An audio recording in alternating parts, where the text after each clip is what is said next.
20 roll. Bloodhound. See what they got.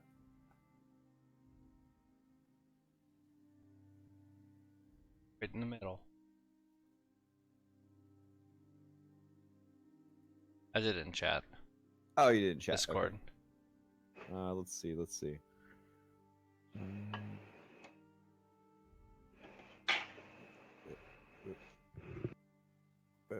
Nope. Too many chats. There we go. Oh, okay, a 10. Yeah, I mean, pretty much any armor you're looking for +1, they got you. But +3, yeah, that's a tall order. You could certainly try to roll again to see if they've got the +2. Yeah, maybe I should have tried to get armor. Another D20? Yep. Come on, man. Yeah. Hey, I know a feeling, man. You go after some rare, wondrous items, and the DM's just like, what?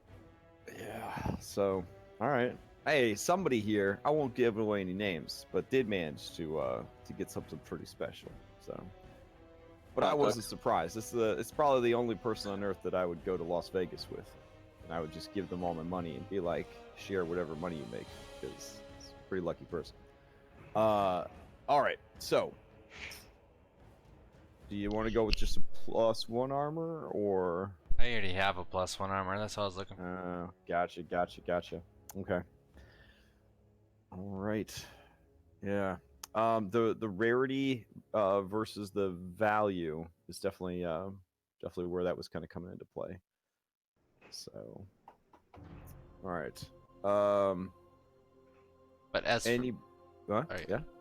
The robe of eyes. I don't think anyone equipped that. Correct. Yeah, I think it was just sitting in the party treasury. Am I allowed to just do it? I mean, ask your party. I'm not in the party. I don't care what you guys do with your items once I give them to you. Okay? You can have it, but you got to kick Potuk first. What? No, he can try. I probably would roll low enough. All right.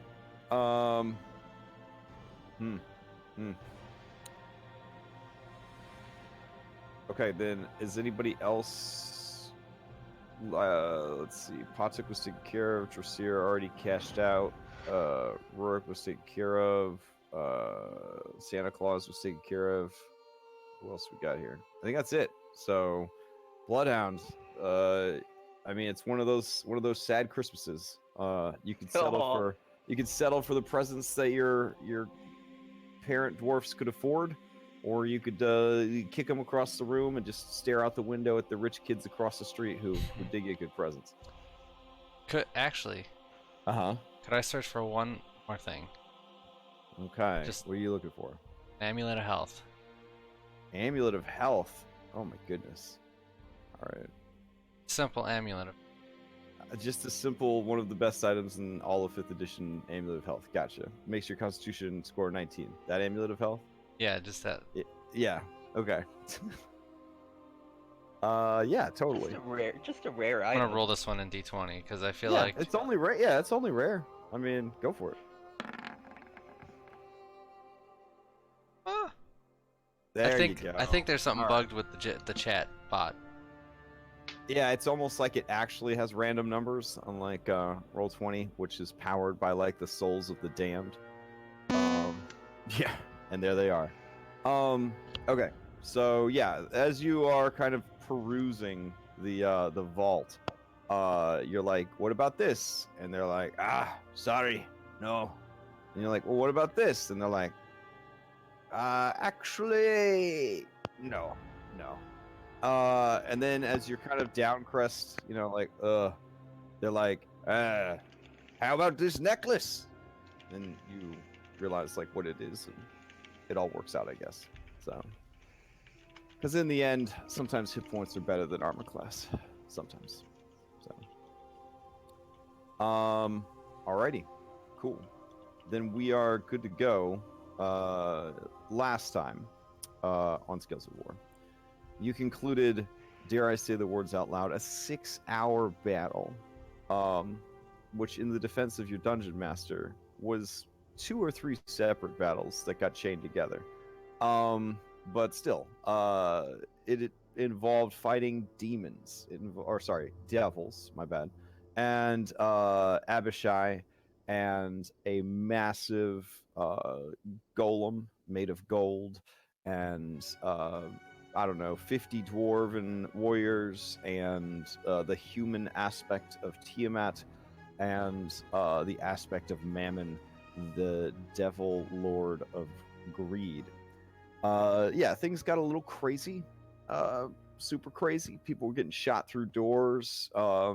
Gigantic golems were like bloodying people in one hit. Stubbornness, summon monsters, elementals of every flavor and paralemental flavor doing battle, angels showing up for clutch heals. It was bananas. There was even a giant bunny rabbit at one point. Through all of this, you guys managed to persevere. However, when the fight was first getting started, the half-orc, known as Grom, seeing the truest opponent on the field, did boldly stride forward across the entire battlefield and get right up in the face of Tiamat's human aspect, who, with only the fumes of his zealotry keeping him going, ended his life and took his soul as her prize. Yeah, fortunately, as is the way of things as Dungeons and Dragons, reinforcements arrived in the form of the High Cleric of Moradin, who had been in some exile because he and his brother did not see eye to eye about, I don't know, selling out to the devil. Yeah, so biding his time for many years, seeing the opportunity had come in the form of the Order, he basically put all his chips on the table and joined the fray, opening a portal to, I believe, the heavens of Mount Celestia that border on Ysgard, realm of the Vikings. Pretty sure that's where Morden hangs out. And yeah, like Tiamat was like, "No, evil anime girl laugh," and then Morden was like, "Yes," and yeah, then we had sort of a battle royale of like gods and demigod heroes beating the shit out of each other, dropping meteor showers left and right, destroying beautiful battle maps. It was crazy. It was absolutely crazy. In the end, the indomitable might of the Order combined with the sheer frustrated rage of Morden caused Tiamat's human aspect to flee the battlefield. Mammon, knowing that he, not of this world, would, basically just be put in the penalty box for a little bit, decided to go for broke and managed to transform the leader of the Order into a beautiful limited edition gold foil action figure, which he promptly tossed into his Mammon brand bag of holding. Tense negotiations took part, where even the lawful good god of the dwarves realized that refusing to bargain with a terrorist would just be cutting off your own nose to spite your face. The power that Pantuk brings to the side of good, it wasn't something that anybody, I think, could afford to lose at this point in the game. Little do they know this is Dungeons & Dragons, and another level 17 character would have just fallen out of the fucking sky to take its place. But, immersion-wise, I felt like it was a smart choice. Yeah. Tempers flared as Mammon took all of the gold in the Hammerfest holds with him on his way out the door. And the dwarves sort of coming out of their stupor, definitely feeling some shame at what they let happen and what they were a part of. Now looking towards the future, the hope is that they will assist the rest of the Vale in rebuilding key strategic points that will be beneficial in whatever comes next, which is what we got to figure out tonight. What comes next, guys?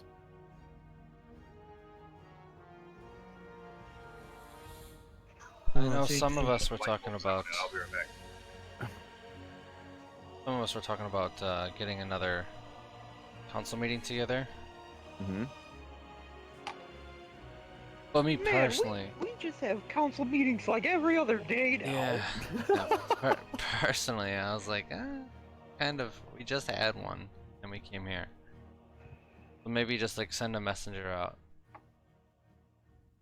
Like, I think it's actually just been a day. Like, it's even a day. Yeah, I think it's been about a day because you guys teleported in. You fought. You took like a short rest, and then yeah, I think overall you maybe have been here like 4 or 5 hours.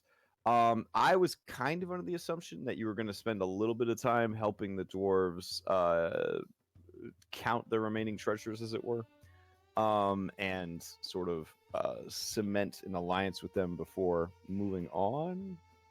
Question mark? Is that something that you guys are considering? Probably wouldn't be a bad idea. If that's the Especially when- case, yeah, we could assume maybe a couple days of downtime. I don't know if you feel comfortable with that or not. I know Yeah. I know since your earliest days, you have gone 99 miles per hour, always forward, never looking back. But a certain amount of downtime and precaution might be handy. It's up to you guys, though. Could we find out what could we have had them researching what they could find about the Well of Souls? Yes, so a void dragon by the name of Dilerian the Emptiness is the and this is pieced together from like all your different allies doing their independent research. They had sort of a think tank and a TED talk and all those other things that, you know, really nerdy academic people do.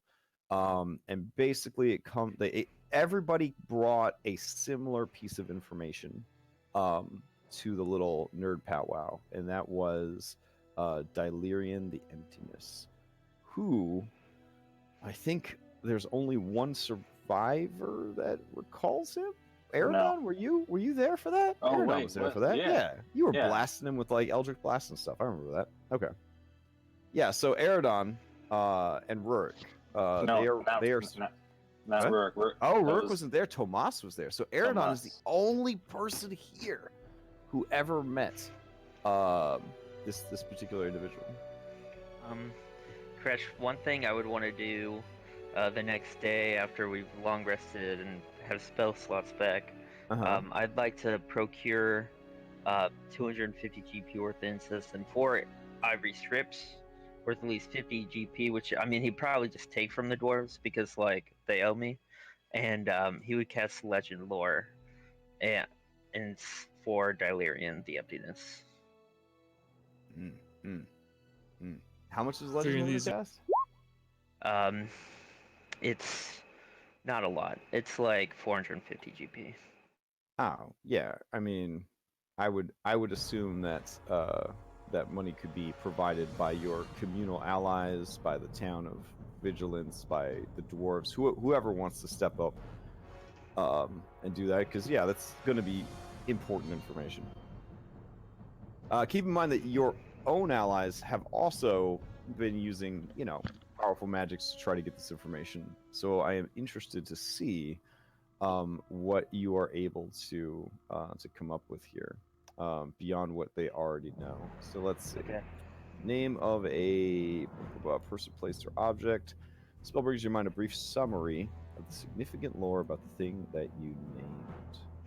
lore might to tales, blah, blah, blah. If the thing is so legendary, information. Okay. All right. So, Delirium the Emptiness. Let's see if I've got a miniature for him. There we go. I think he's on the board already, isn't he? Yeah, there he is. Yeah. All right. So, wow. Where do we even start? Delirium the Emptiness is a void dragon. Void dragons are children of the stars. They generally just travel through what amounts to Dungeons and Dragons space, is basically where they live. Void dragons are intensely knowledgeable, but in sort of a H.P. Lovecraft way. Like they have seen too much, including the edge of the known multiverse itself, and of course gazing out into the unknown and seeing all the stars, the gazing into the void looks back at you, sort of thing. So they tend to be a bit unstable in their emotions and their alignments and their goals. They're crazy, basically. They're crazy and they're crazy powerful.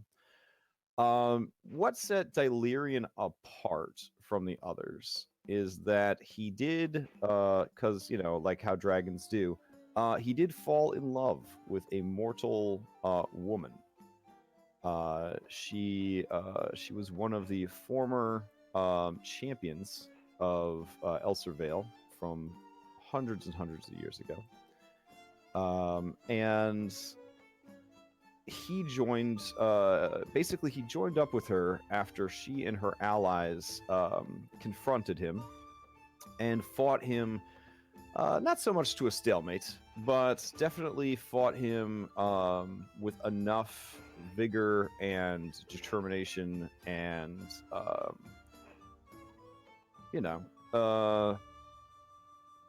indomitable might, to use the phrase over again, that he had seen in a very, very, very long time. I'm back, Crash. Yeah, so that's great. So he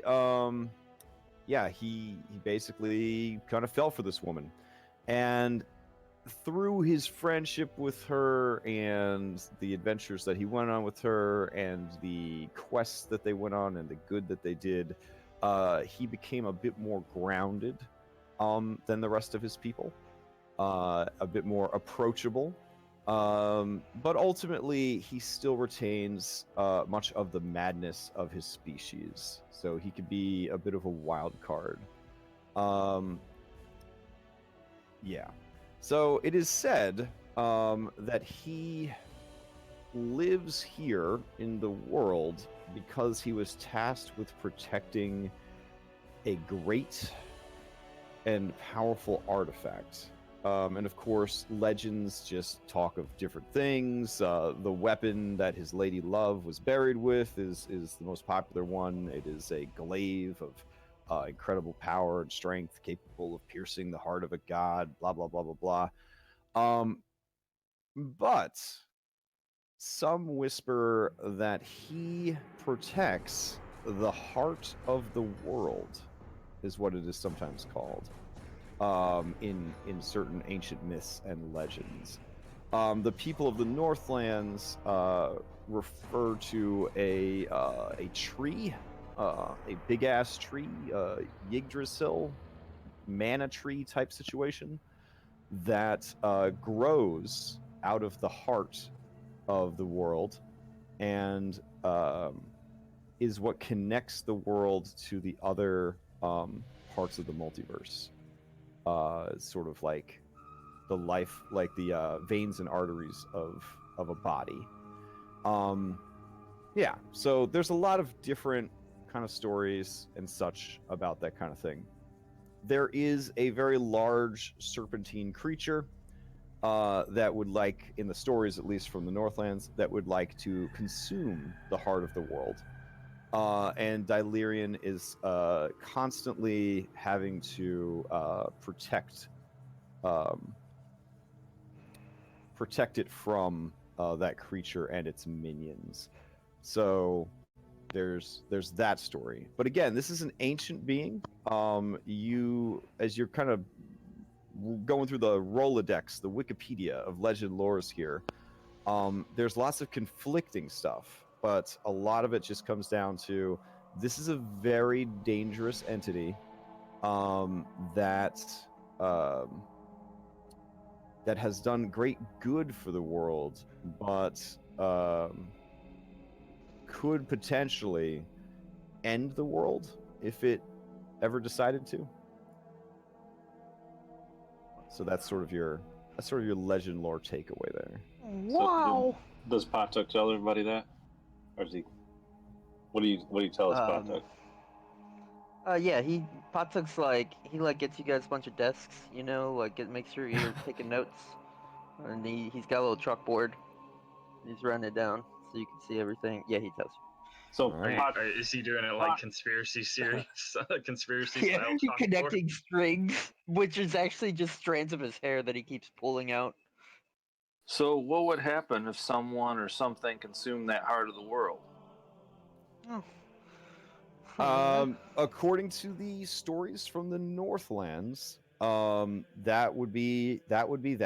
The world would break into pieces, Ragnarok, essentially, and the pieces would then be cast adrift across the multiverse. The world would basically be shattered and scattered across the multiverse. Damn. Okay. I don't think Tiamat would want to do that.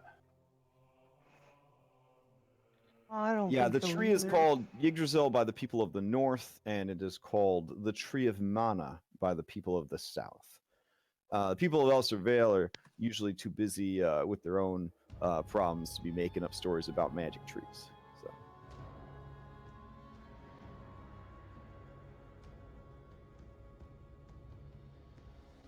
I kind of feel like we should go talk to him pretty soon. Well, Eridon, no, the last place that you saw him was on top of the tallest mountain in the world, in Elservale. So at the very top of the giant shield mountains at the Shrine of the Wind. Did we get teleported up there? I believe you did. No. You traveled into the Elsercross, past Elsercross into the Marth Forest, and you went to the Sylvan Ruins, where you then teleported to the top of the mountain. Yep. But that was when you were little babies, and teleporting to the top of a mountain was very hard. More of a task. Yeah. We could probably just fly there. I think we should bring Varya. Varya should come. I really want to know what's going on with Balthazar. I'm worried about it. Well, I mean, figure for the things you do before we leave, we find out we help the dwarves find out this information. Some of us, if not all of us, need to go deliver Grom's axe to the orcs to try to figure that whole situation out. They're gonna wonder why their war chief isn't back. I mean, but maybe he's still fighting. So you want to lie to them? No, I don't want to say anything to him. I just want to go save the world. So saying nothing is just as bad as lying. Listen, Grom came and helped us free the dwarves. We need to let the orcs know that Grom has fallen. Or we could just not let them know, and then then we won't have an orc problem on our hands, and we could just put that problem off. Oh yeah, that'll work over real great. So what you're saying is you want to deal with them as well. We still got the space pirates to worry about. No, yes, just compound all your problems by not addressing it immediately. No, I'm just saying there's like priorities, okay? What Like what if we? I know this is gonna sound bad, but what if we You like? probably shouldn't say it. What Hey, if we let had? him talk, new guy. What if we took his body to the alligators and then let the orcs know that? Not gonna happen. Who the hell I are you can anyway, already you tell guy? where you're going with this. What's Rurik. your name again this could anyway, actually Forge be Cleric? this could actually be a good plan. No. Jasir's gonna give the eye of death to both Rurik and wants to Potter give at this the point. body You of guys the aren't orc thinking. to the You wolf. guys aren't thinking clearly. So they What would can- Grom want? Probably Grom not want? that. In fact, he would probably want to be brought back so he could keep fighting. You seem like you know a lot about this Grom guy. Well, you know what? He was one of the biggest threats to our people in the past. Yeah, Grom That was a long wasn't he? time ago, though. It was a while ago, yes. All right, I shouldn't have thought out loud. No, Rourke, I think there's merit to your idea. We could use Grob's body as like fuel for the orcs, and then The we could ants- put them It's not on a gonna target. Patuk, the fact that if we tell the orcs the truth that Tiamat herself killed Grom, that's gonna make them hate Tiamat even more. I did consider this option. It really didn't sound like you did. You just wanted to avoid the issue, Patuk, and that's not what a leader does. Look, I'm the Oh, one man. that made the hammer and chisel to break their chains, okay? I'm just saying we got problems right now. Listen, I'm trying to play D&D. I need you to stop. Go lay down. Like, but Dad, I want to play D&D too. Bark. This is part of D&D, is the roleplay. So, Bloodhound, do you still have that like oath to kill Delirian? No, I don't really care about him, but Okay. somewhere deep inside me really despises him. Why? I don't know.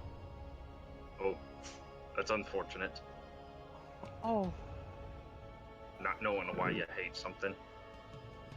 Well, I let the order know that that's as Drasir will be going to the orcs and to talk. If they wish to follow, they may. If they don't, then I understand that they do not wish to involve themselves in the confrontation. Drasir, you always got such a level head. I guess we'll go with you. And for the sake of our poor DM. We could divide and conquer.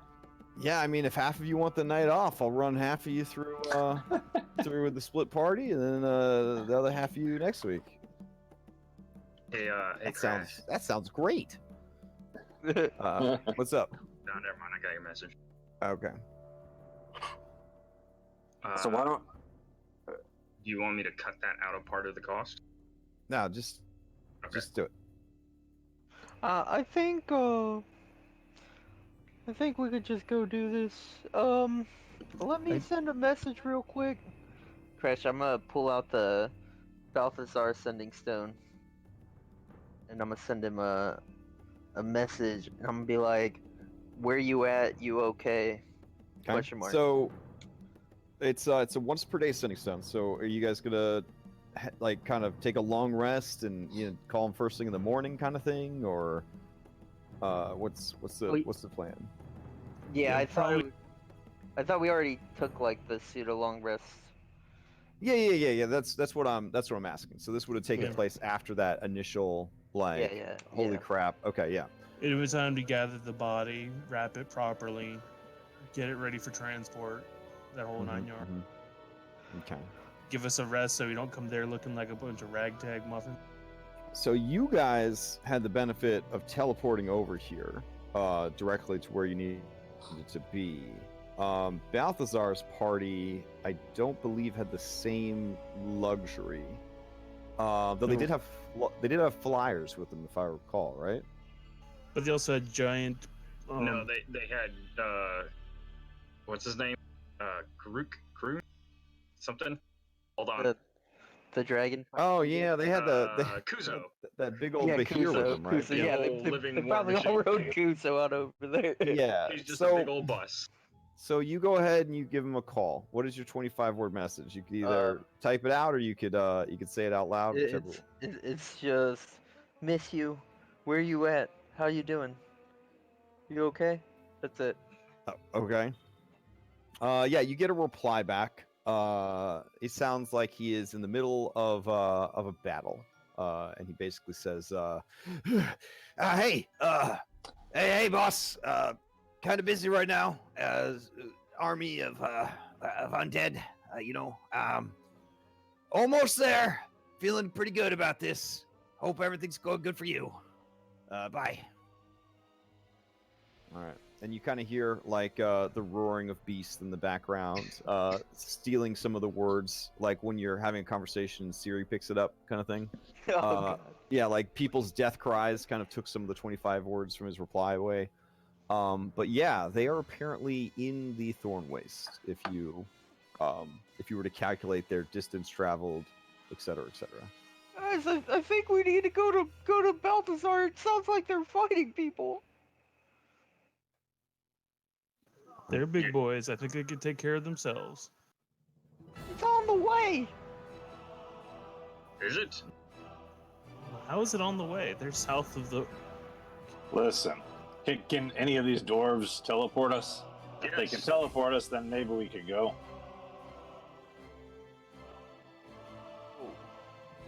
Well, we're here. We're here. Yeah. The Ghostlord's here. Balthazar's here. The orcs are there. That's pretty on the way. I thought the orcs were at Vigilant. Yeah, the orcs are at Vigilance. It's still pretty on the way. I mean, I can bypass everything and get us to Vigilance quite quickly. But if anything happens to Balthazar, I'm leaving the order for good. You guys can't trust me. Crash, I have a question. Okay. Would I know of any dwarven structures near Dune?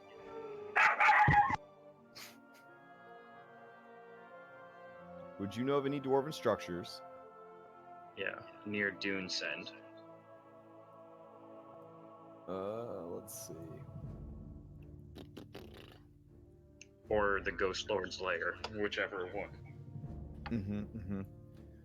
Yeah, so Dunesend is the gateway to the south, or at least it was a long time ago.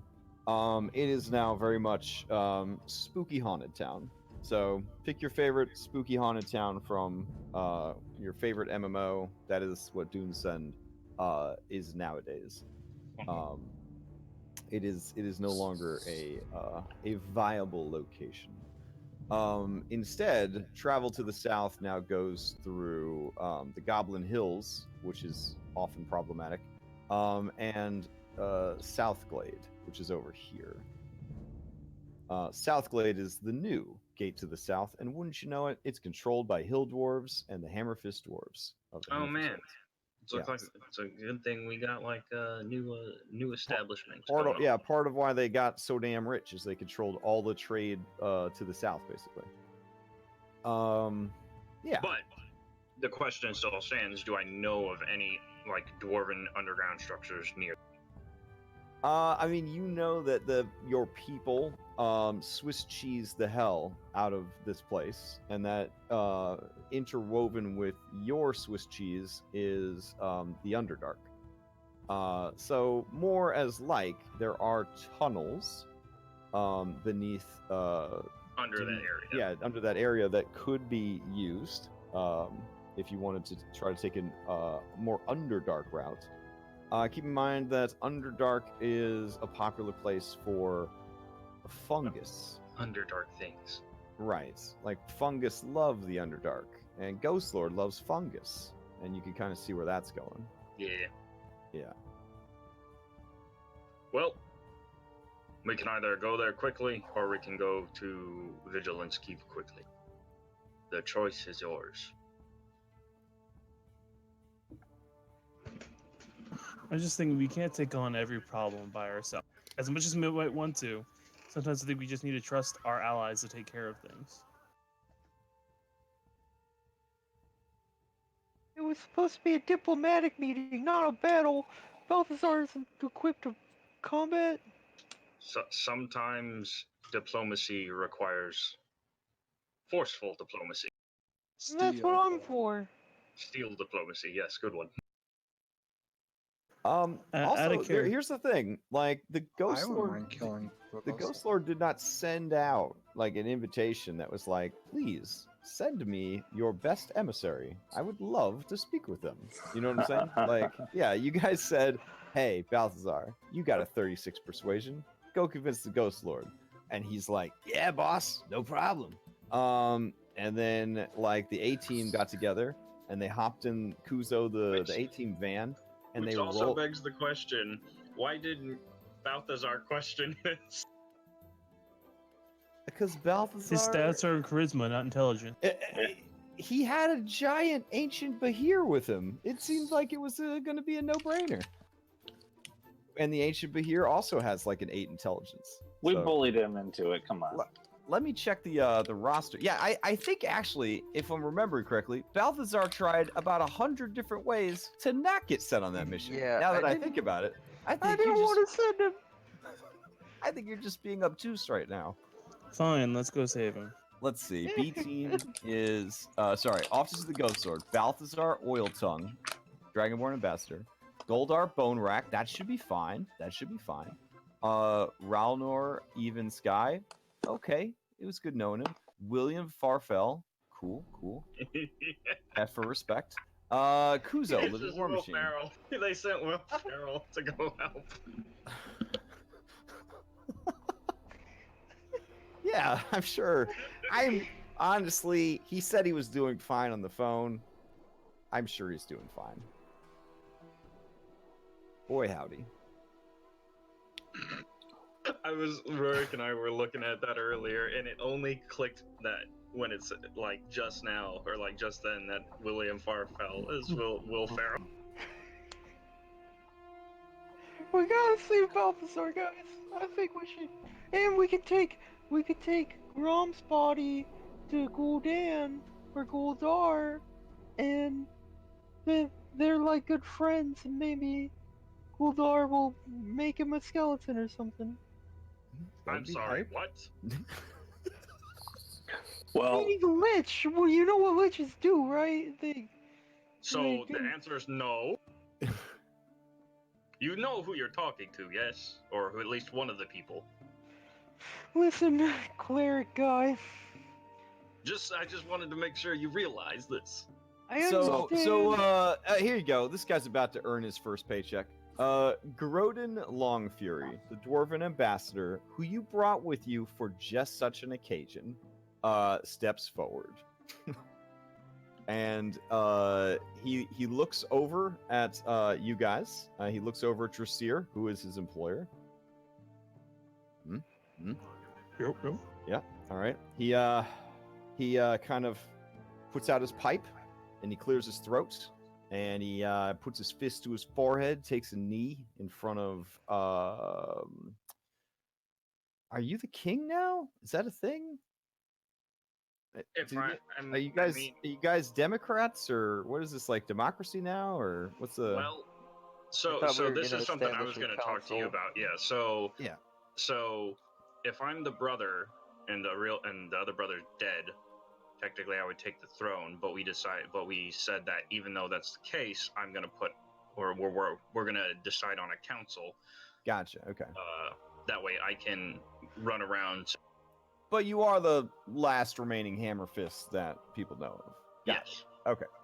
Yeah, so he is going to step up to you, put out his pipe, put a fist to his forehead, take a knee, and he's going to say, he's basically going to say, Lord Hammerfist, I humbly request a moment of your time.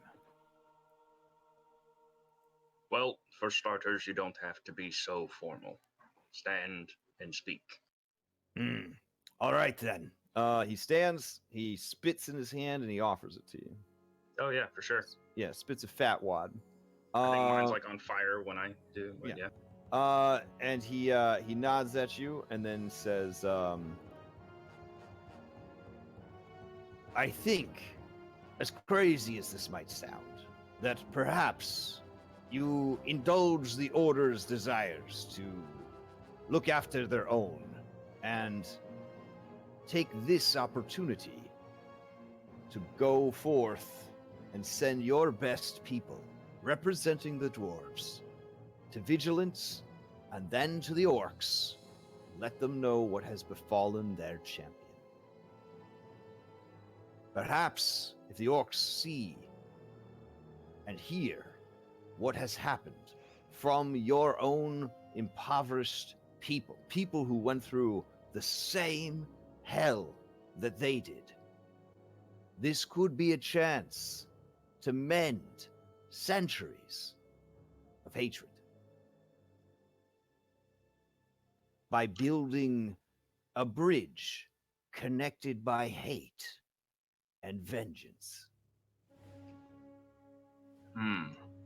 And that bridge leads right up Tiamat's cunt. Ooh. Well spoken. I did say to be informal, so. I did. And no. Right. Who are my people? He kind of motions that was at an the above board question. at the dwarfs everywhere. Again, I don't. Followers don't show up until a character. It sounds so horrible to say this out loud. Until a character has survived 3 weeks. Oh, that's fine. Oh wait, so I can start So- getting those? Yeah, it's been 3 weeks. I think It's been so. more than 3 weeks. Yeah. All right. Yeah. So Aerodon, you could definitely roll for those. Do you want to do that right now, or do you want to? We could do it at a different time. All right. I'm gonna look at the dwarves around that are still standing there, and I'm gonna say, "Fine." And I'll point to them. You there, the lot of you, find a casket big enough for this Grom. One that'll fit his body and his weapon. And then I want the 10 strongest to carry it. And we're going to send you to Vigilance. Okay. And I'll pound the axe on the ground to just like that means now. Yeah. They immediately set to work. Rurik, you don't need to do that. I thought we were gonna teleport him. I will.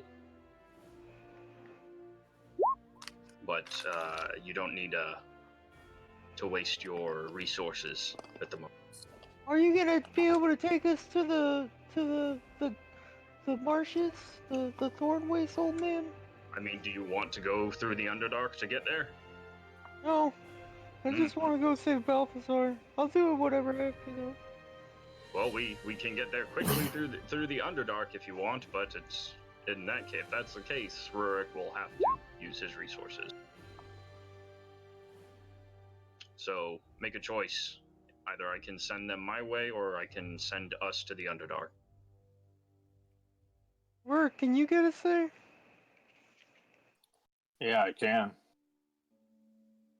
Well, then we'll just go work with work. Then I will send your champion's body to. I mean, he's not really like my champion or Vigilance. anything. Did you get my He's note a correct? guy. Are you not the leader? He was your champion. He was a good soldier, I guess. Either way, Kind of stubborn. most half-orcs are. Most orcs are. Most hobgoblins are as well. How did you ever get along with him? I imagine someone just fought, like, someone just beat each other up. Is that what it was? Maybe I was a little distracted during all of that.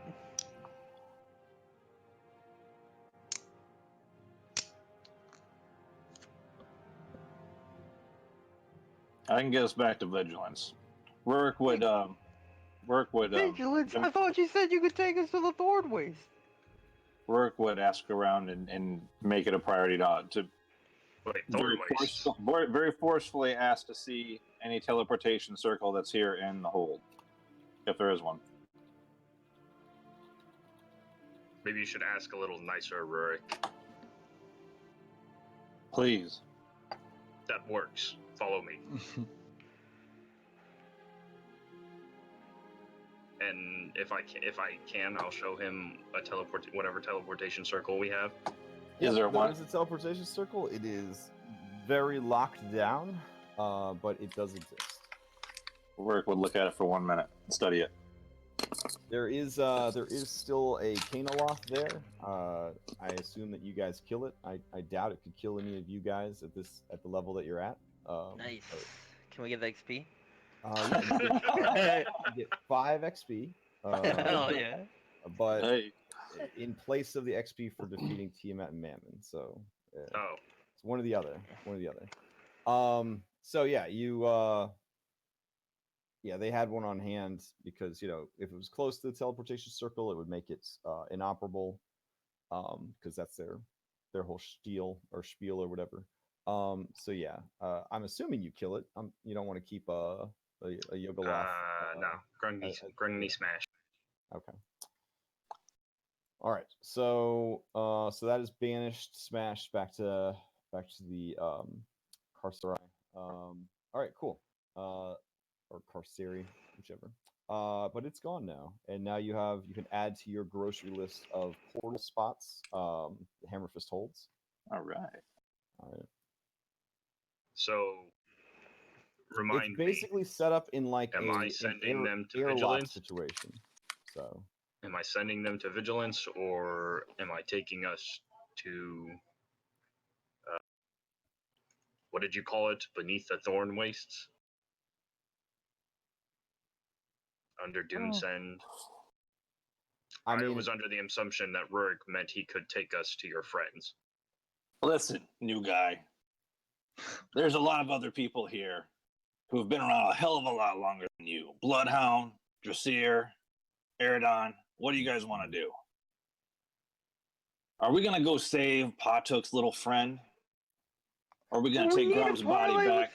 Shut up, Patuk! We need a parlay. Don't you tell me! Shut up! We need a parlay with the Ghost Lord, anyways. I Let am the going others to go talk. to the Ghost Lord. I think As we long should as go we to can the kill Ghost him. Lord. I want to kill the Ghost Lord. I don't care much for Oh the orcs. God, that's a very good. Aaron, the plan was to get the Ghost Lord to fight with us. I want him dead. We could kill him. You could kill him after we fight back Tiamat and save the world. Was that the plan during the first war? So Eridon, I remember during the first war. Actually, I don't, because I was in a trash dimension, but you weren't there. I was here.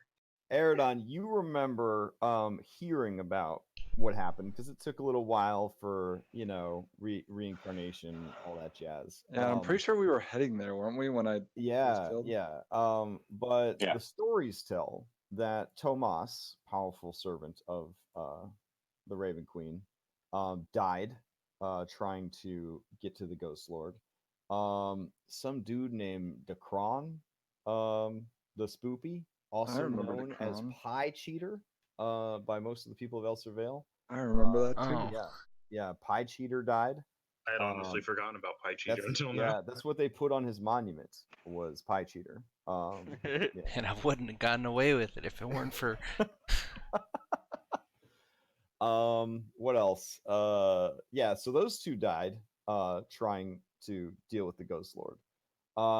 Ultimately, the Order brokered a deal with the Ghost Lord that they returned his phylactery to him, and in exchange for the phylactery, the thing that makes him invincible and undying, he would help them out against the Red Hand.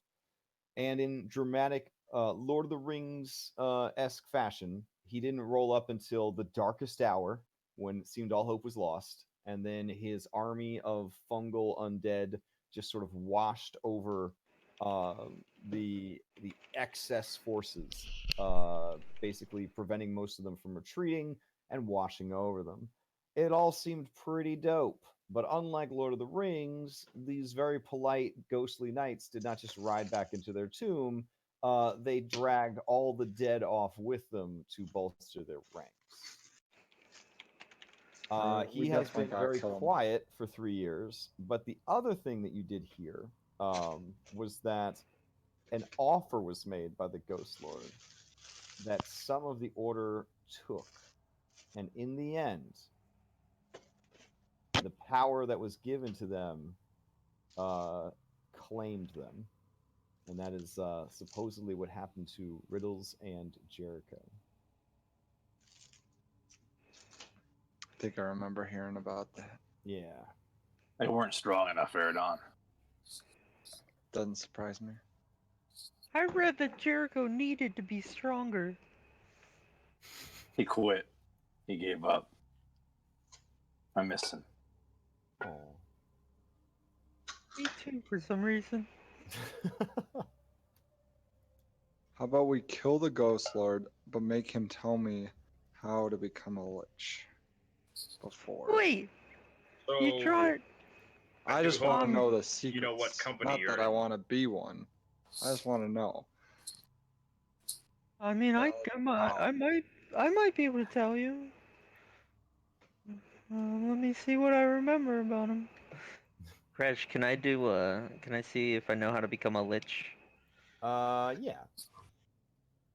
That would be like- a very high Arcana check.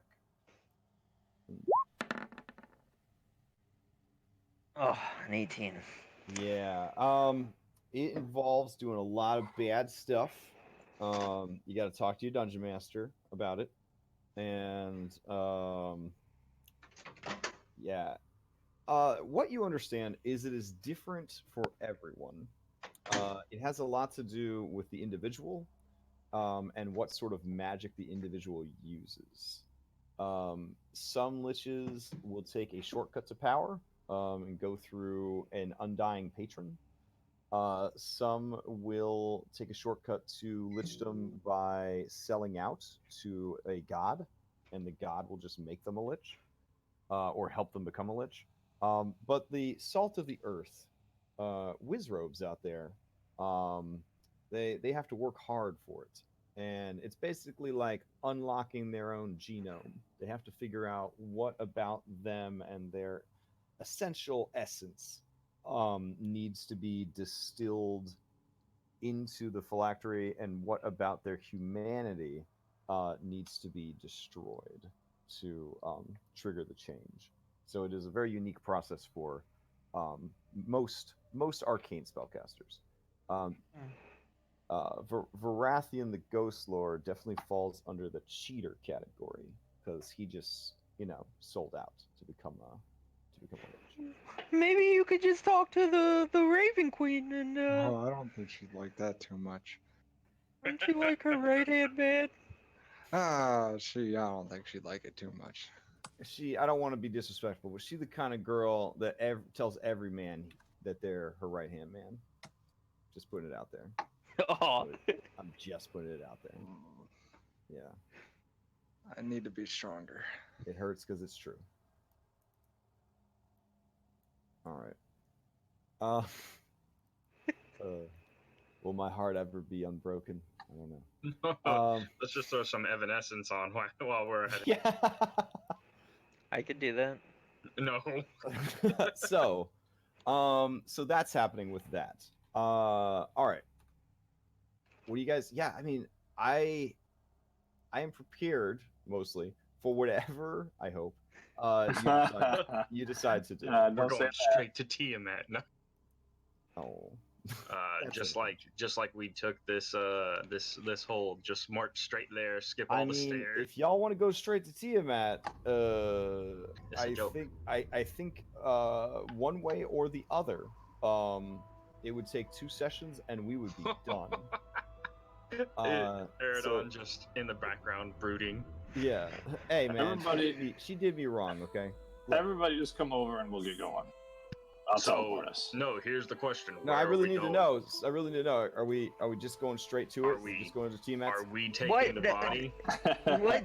No, we're We're not gonna going team straight X. to it. I thought maybe you'd want. I don't want to use the word grind, but I kind of thought you'd grind up a few more levels before you tried this. But I mean, you almost killed. Hey, turn that her off. They're for gonna get one demonetized aspect or whatever with, it is. with the help of Oh, a god. So I feel like this is definitely something we can do tonight. Oof. I mean, So Um, again, is Rourke taking us to Balthazar and Friends or Vigilance Keep? yeah, I need to. Because I can take us to one or the other, but not both. I think we should go to But Let's go kill the Balthazar, ghost friend. lord. the caveat with mine is I can only take us close to Balthazar and Friends. I can't get us to them. Can Merc get us to? Can you get us to him, Merc? What's guys? What's important here? Are we looking for more allies, or just being good people? Well, it would be nice if it were both, Rurik. You're one to talk about good people, Merc. I'm just saying. I say we kill the ghost lord. I don't care. If we go back to vigilance, we can get our dragons. That's a big thing. You all have dragons. We do. I can take us back to impressive. vigilance. I can take us back to vigilance. Crash, do I know if we teleported to vigilance, how long it would take us to fly to the ghost lord's lair? Can I Oof. math that out? Yeah. Hold on. Overland travel. I actually have a calculator for that. So. I was thinking that give us a little more backup. Now, Rurik, Yeah. What's your name again? you know who I am. Well, it's not in the roll 20 But header. It's just a sport Grumney! player. Grumney! the player, it's Grung. Thank you, Potuk. Grundy. My question is, can you get us to our friends directly? Can you get us there? I can get us to the vigilance, You can. So or you can. I can take us to another plane. Well, that's not going to help your friends now, is it? You just humble brag. All right. Aridon, don't worry. You'll be as powerful as me someday. In that case, I will save mine to get us close then. As close as I can. I think with flying mounts, you can get there pretty quick. Maybe. Let's see. So you can go provide aerial backup and get there fast. Oh, are we going to start airdropping us in? That All right. Um, So Ground's body's over here, right? So if everybody wants to come Ground- over, Well, Grom's body is in a casket, in an ornate casket. well, I can't Being carried by I 10 can't teleport a casket. I you can. don't have to. Oh, so we're gonna let the dwarves take If we're body gonna there. fly, I will handle Grom's body. You handle teleporting everyone else. Yeah, we're gonna have the dwarf party take the body back to All right. the orcs, because anything that can strengthen the relationship between the orcs and the dwarves is probably a good. Heal those wounds. Yeah, I'm sure they'll get along together, all those dwarves and orcs. Well, this is one of the few times they have a rare commonality in the fact that the demons possess them against their. And we hate everyone who did it. And then you all ran in and saved both races, so there's that. All right. Are you willing to push your flying mounts to their limits and make them do Constitution saves against exhaustion? My flying mount's still undead, right? Yes. Okay. I'm willing to, because my flying mount is an animated shield. Okay. Just like a rocket. Whoosh! I mean, I guess because I think a large dragon probably do all right. We'll see. All right. Um, what is the fastest flight speed that you guys are bringing to the table? 60 feet? I'm not sure what the flight speed is on the silver dragon. Yeah, Emerald Dragon, I think, is. Let's see. Yeah. What is my dragon? 80 feet is the Emerald Dragon, if he's around. Yeah, Pot, it's not great. You're covering a distance of about 100 miles, assuming there's no temporal interference, because the Thornwaste is a thin spot between the Shadowfell and the Feywild and the Prime Material. So last time the Order was there, they were shifting in and out of the three realms, which was causing time disturbances. So it would be 16 hours of flying. Your mounts that actually have to worry about exhaustion would have to make 1, 2, 3, 4, 5, 6, 7, 8, 9 Constitution saves. Each one would get progressively higher. So it would be 11, 12, 13, 14, 15, 16, 17, 18, 19. And then they would get exhaustion if they failed any of them. So we're going to exhaust ourselves to go save the mouth. I mean, That's a risk I'm willing to take. what if we just left from Highwall? Then that place is a lot closer. Yeah. So you want to leave from where you currently are, from the Harrenfest Yeah, holds? yeah, Okay. and I think we would have less flying mounts, but I think Dressir would be able to summon his, right? Yeah. I can summon mine. Okay, so I think we'd just be down a Bloodhound mount. So which- that would be 10 hours. It'd be a 10-hour flight. I thought Rurik had an emerald and somebody else had a sapphire. Yeah. They just don't have them because they were back at Vigilance. I mean, we can be in Vigilance in a minute. So you leave from here, flying. It'll be 10 hours. You go to Vigilance first and leave. It would be like 16, 17 hours. Wow. So maybe we should go through the Underdark. Would that be faster? If you traveling by Underdark is even slower than just traveling by land, because there's no guarantee you could fly. And then you have to deal with the threats of the Underdark. Yeah. Yeah, you got lava, you got flooded caverns, you've got Underdark predators, thin spots to pandemonium. It's crazy. It's crazy town down there. Also worth mentioning, there is an Underdark version of the Feywild. The Underwild. Yeah, and it is super nasty. It sounds disturbing. It sounds like a certain mine we were in a couple days. It's a different kind of crazy. It's a different kind of crazy. Where are you taking Again, them, I'm not Rurik? trying to deter you guys from doing anything. I just want you to have all the information up front before you make your decision. But like, I knew that this session was going to be kind of rough because you have the ability to go just about anywhere, and do just about anything, and it's very much like what will you do?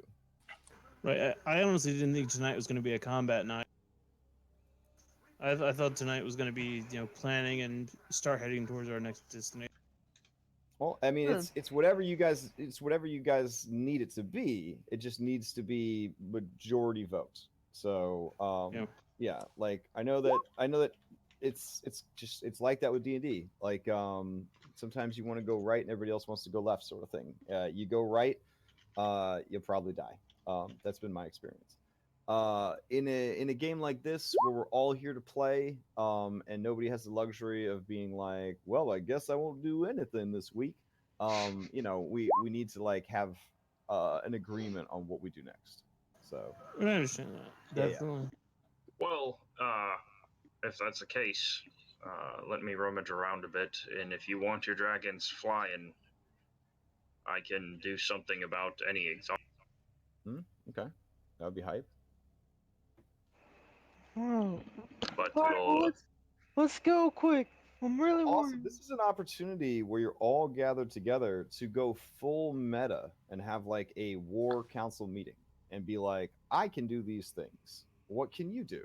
And like actually start finding ways to combo your characters and abilities together to become even stronger.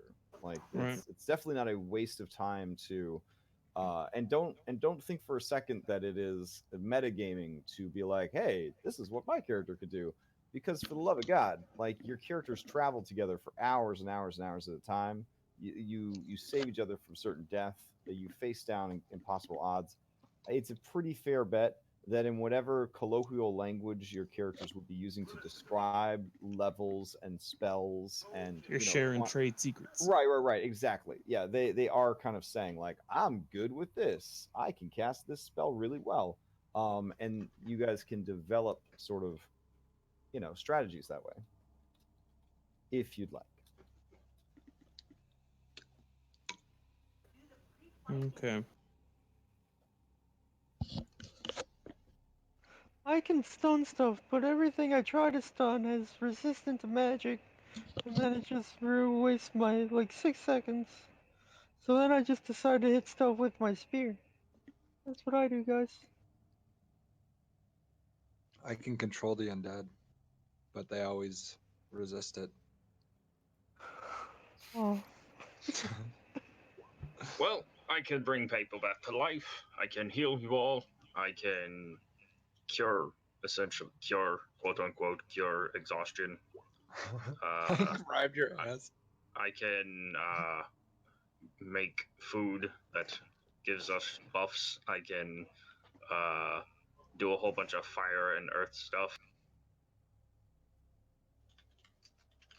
And I can hit things ridiculously hard with smites, especially undead and demons. I know people. I can identify things. I can make things. I can make things and identify things too. I can make my things magical. I can make things magical too. And not just my things, but I'm kind of selfish with the ability. Well, that's not yeah.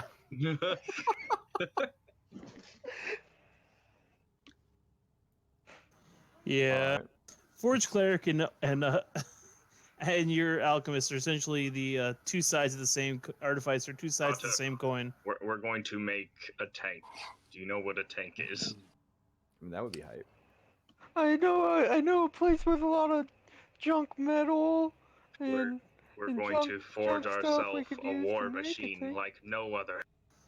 Oh, so you're gonna get it from hell. What? I I mean, hear they got those in hell. Oh, they do, but you yeah, guys they do. have a gnome that is working on getting you an airship. You could check in on that. Like again, you have a lot of loose threads. Yeah. There's a lot of stuff that's a lot of pots on the boil, and it sounds horrible, but I do think that our guys are going to be fine.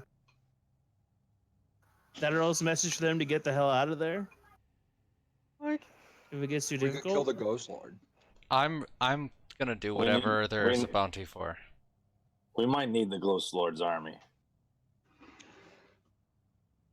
If for nothing else, then to act as a deterrent on one of our flanks. I'll just grow more powerful then. What if he just gets in cahoots with Tiamat?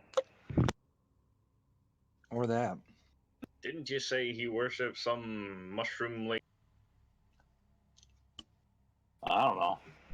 Pretty sure. Can I make a religion or some sort of history or knowledge check about said mushroom? Yeah, in this case, it would definitely be a history check to figure out what he. Doesn't matter. You want me to tell you? Yeah. So he worships Zugtamoy, the the demoness, the demon queen of rot, decay, and fungi. Oh, that mushroom lady, right? Mhm, So you're saying you want to fight fire with fire, essentially. Use one fiend demon critter against, who will then probably eventually turn on us by taking all of the dead who die in said war and turning them against us and the Veil. Yeah, we should take him out. There's definitely a precedent set, but Yes, you already did explain what they did at Brindle. I think we need to find his phylactery, right? That would be a start. Yeah. Does anyone know what it looks like, or have they seen it before? I've seen it before. Oh, you've seen it? Well, Can that's you a start. can you describe it to me real well? I think when I arrived, when you guys were fighting, didn't he eat it? The Ghost Lord ate it or something? I had it in my possession for a while. Well, you held it. Yeah, and then I Tell me died. everything you know about it. Everything.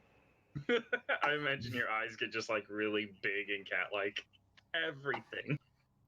I needed to know every detail. Rash, I don't know the details. Oh, all right. I guess you'll have to roll an intelligence check to see if your Oh character no, that's the remembers. worst one. Oh. Guidance. I would say that you could try to guide him. Sure. Yeah, I'll give him a pat on the shoulder.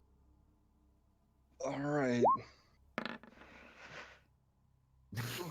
I'll roll that D4 for you.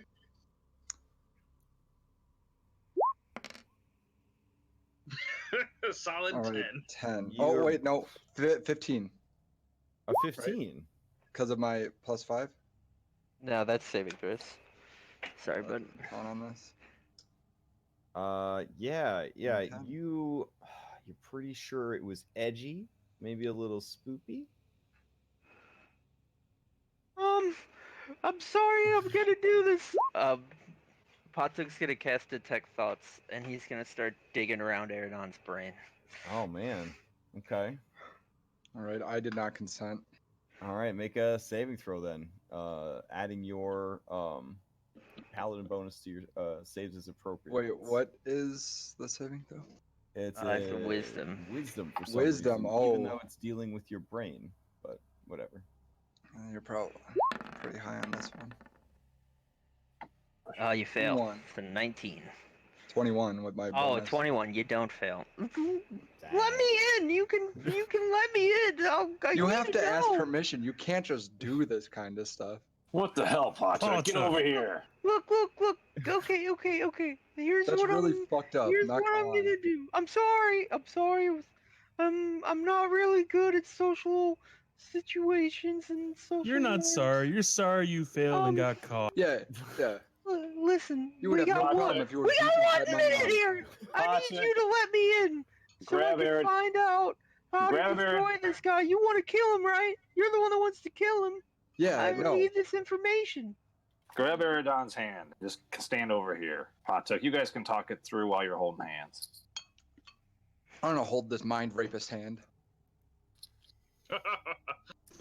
Congratulations, you are now Patuk the Mind Rapist. Oh, guys, he is trying his best to help out. If Balthazar was here, he'd stick There up was for no him. consent. But I guess zombie Balthazar will have to do it. Oh. I do feel like he To was try to simply. control undead him. I do feel like he was simply trying to expedite our situation. So, All right. For you know, future reference, overenacting you just will a little. ask consent next time you want to probe my brain, and then I'm gonna let you in. Okay. All right. Thematically, this is exactly what your character is built to do. The poor man's OP mystic. So, let's see how this works. As an action, you can either shift your attention to another creature's thoughts or attempt to probe deeper. You probe deeper, blah, blah, blah. All right. If you succeed, it spells out. So you can go deeper, deeper, deeper. Something that looms in its mind, something that worries about, loves, or hates. Okay, it's emotional state. All right, so this is a very specific thing that you're trying to get out of this guy. All right. So what we're gonna do here is essentially you're digging deep. I want you to try to coach Eridon through. RP wise to see if you can generate the info that you're looking for and then snatch it up while you're deep in its brain. You know how they do like with the hypnotist and all that jazz? He's a hypnotist. Yeah, I got it. Yeah. All right. All right. So I want you to think about the Ghost Lord, okay?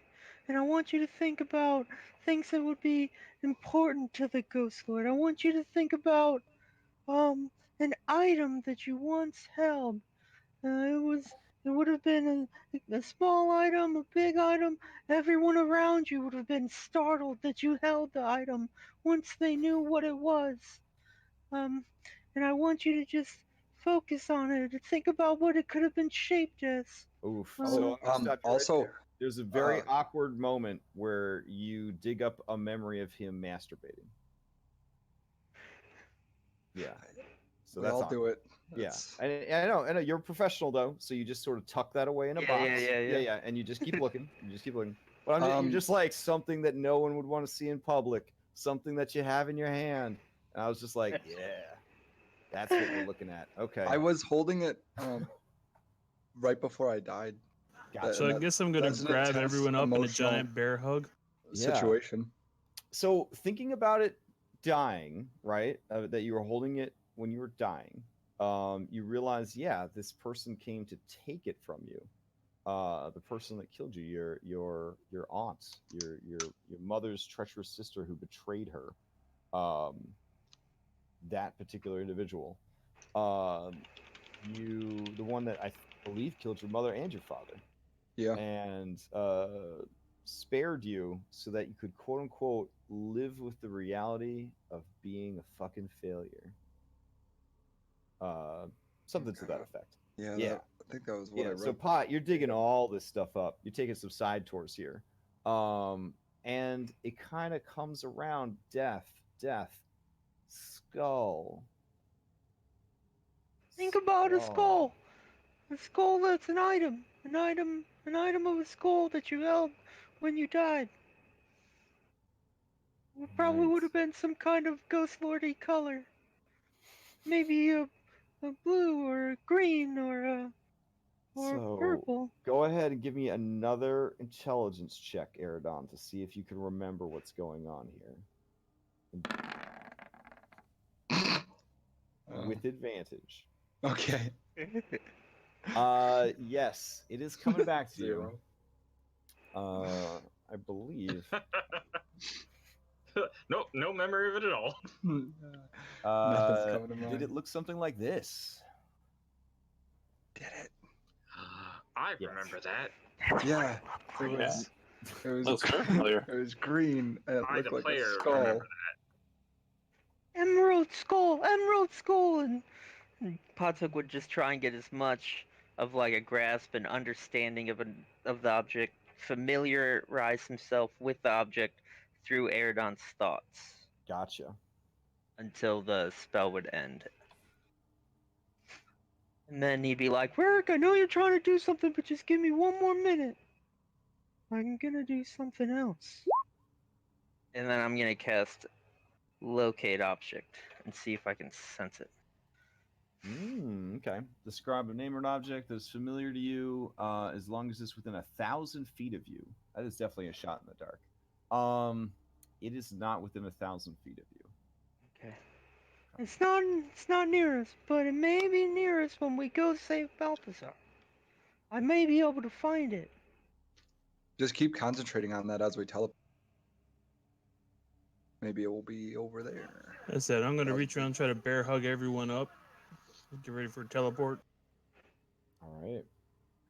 I'm going to be taking the dwarves with me and Grom's body. Because because you guys can't take all that much stuff. Why don't you take him? Come back. Shouldn't it be the order who delivers? Well, I don't even know So if you know where you're going, right? I mean, where are you going to teleport him? Don't you have to know where you're teleporting him? Yes, we're going to Vigilance. If I recall correctly, there's a dwarven structure built right under it. In fact, the dwarves built Vigilance. So the plan is heading back to Vigilance then. We all on board for that? Is that what's happening? Yeah, and then I guess we're flying straight away. Okay. Oh, yeah, I could definitely easily help your dragons and whatnot. Alrighty. Let's head to Vigilance. Meet me in the mine, or in the entrance, near the entrance to the mines. And I will I'll walk over So to the. who is teleporting you guys back to vigilance? Is the question. So I thought Rurik was teleporting the order itself, Okay. and And I'm taking the dwarves with Grom's body. Okay. All right. So you guys gather up, minus one dwarf who is making arrangements for the body. And for the disclaimer, before we started this high level gameplay, I'm going to need like 5 minutes or so to prepare something as you all disappear and prepare to appear someplace else. All right. So I got a yeah. question, Crash, in regards to what's about to happen. Or rather, it's actually more of a statement. So if you want to switch to secret real quick. Okay. Sure. Hold on. I think we need to grab Grundir and bring him with us. I want to Pretty be. sure we're walking into like some kind of like attack on vigilance. So yeah. It sucks for all the people we need to save. I never wanted to send Balthazar. You guys were like, he'll be fine. Oh, whatever. Come on now. I mean, I'm ready to go save him. I really want to kill the lich. I also want to be a lich, Yo, but I don't think I can be. Man, that would be pretty neat. can't be what? A lich. You Um, basically, from what we determined, you'd basically have to abandon the Raven Queen and then Yeah. find since you're not a wizard. And I you'd have think to find the a Raven patron. Queen would be like, "Yo, everyone, hunt him down." Yeah, probably. Because Oh, the lich, I because can that's fight him. because if you're abandoning the Raven Queen to become a lich, that's basically spitting in her face. You're spitting All in right, a so deity's face. all we got to do then is kill the Raven Queen, and I can just be a god. So there's a thing god. about her being the goddess of death, in a sense. Yeah, I mean, I she don't got know. I that don't know. that position just by killing someone, so now it's my turn. Well, she already had the power to do that. All I right, don't I know. know I what don't know. I don't know if what you're asking us to do is something we are capable of. Because she had her whole like like cast of elves Yeah, that she had basically sacrificed. see, I'm also just worried that with the Rig going to fight this Lich King, we barely survived that whole thing. If we didn't have the Avatar of Morden show up, we'd be So fucked. here's the thing. Yes, he's a lich. Yes, he's a lich, and yes, there's a lot of weird mushroom things going on. I don't think Zugtamoy would pop up and be like, "Hey, I'm gonna help my lich friend here," because Yeah, that's not how she rolls. I kind of feel like we would steamroll the I lich, feel like to be we honest. could go into the lich and just be like, "Hey, we're burning your forest to the ground now. Sorry, bro. You and all your mushrooms." And then we don't have to deal. Because he also doesn't have Tiamat with him. And I'm pretty sure Tiamat wouldn't be happy with him anyway, considering he helped us. So that might actually be one of her enemies as well. But we're just trying to get him off the playing field, essentially. Like, we don't want to have to deal with him before or after. The problem being, if he survives, and Liches are sneaky SOBs. Oh, they are. But if he survives, he would have to build everything back up. But he could easily build it up with Tiamat's help. I could see him going to Tiamat for help. But that's the thing. I don't think Tiamat would be willing to help him because I of what he think, I think that like we could honestly like go in there, find the locate object, find you find definitely the just thing, with locate object. I think that find the would work very, phylactery, get the phylactery, and then smash it. smash it, and kill him.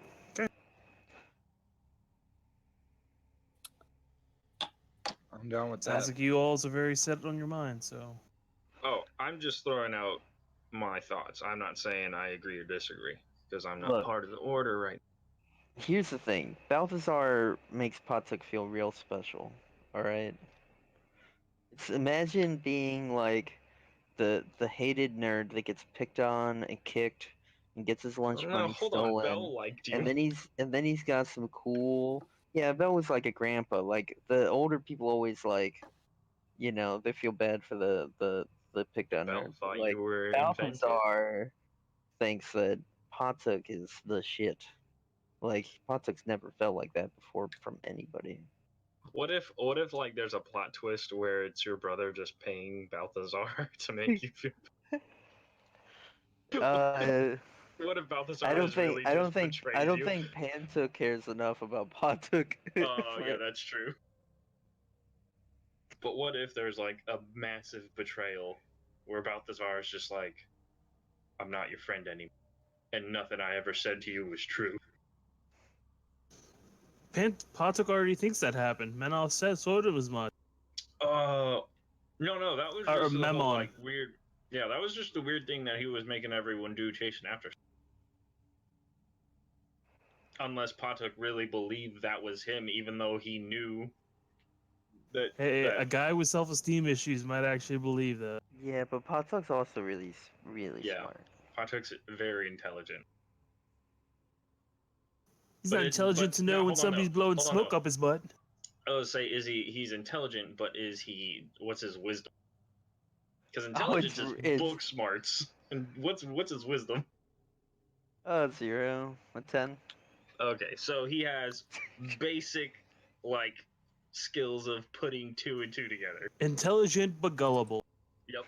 The worst part is so his in that case, he charisma, might which is a believe that 7. Balthazar betrayed him.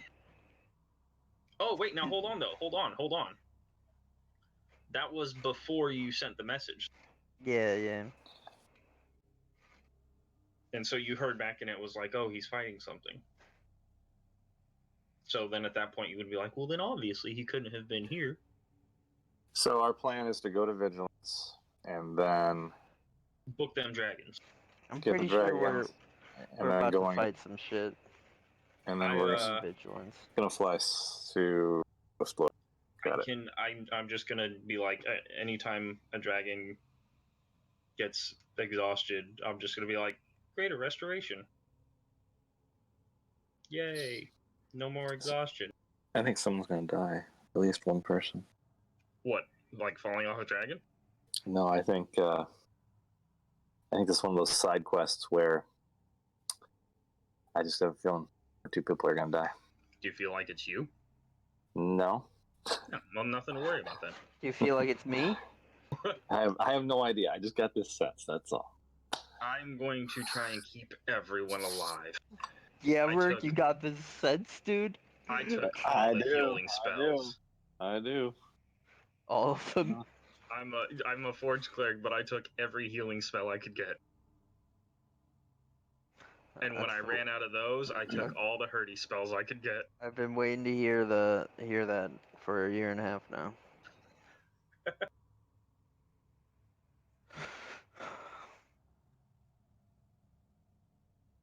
I'm just gonna cast Beacon of Hope on somebody, and then just start mass healing everyone. Okay. Or mass cure wounds. So everything's ready. Rurik, go ahead and give me a percentage roll, yeah, for your teleport. Yay! Well, I'm teleporting to the teleportation circle. Right. So okay, so you don't need to check because you. I'll post it. I think I need to if it was teleportation circle. Gotcha. We may refresh our memory. Yeah. There we go. Okay, circle. All right. Any creature. Yeah. So. Okay. Yeah, no percentage roll. Sounds good. So you teleport everybody back. They arrive outside. Yep. Yeah. So again, you guys arrive back. The druids are there. They demand the latest dance of secrecy, the haiku of secrecy, and much to maybe some consternation and a bit of embarrassment, the talent show of secrecy.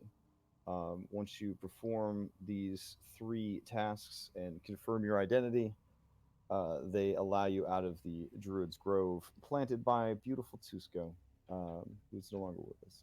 And He will as be we're missed. as we're heading out, Rurik gives the gauntlets of ogre to the main druid that kind of was guarding things. Keep an eye on things. Nice. Yeah. Okay. There, use these. Okay. Yeah. Carmel is good. He takes them and he gives them to a melee ranger, who appreciates them very much. Actually, he keeps them as a quest item to make the melee ranger go out and do some shit. Ooh. Oh, dude. And you He's guys like, have "Hey, always, yo." I bet you guys have always wondered, how did this NPC scrub get these quest items? I just don't understand. It don't even make no sense. There you go. High level So- adventurers. You're back in. We It's like are- they- We're the quest hub guys now. Yeah, you are back home. Oh, howdy! Wow, it's been a while, while not actually being a while. Back in Vigilance. Ooh, it sounds like you want to mount up and ride out right away.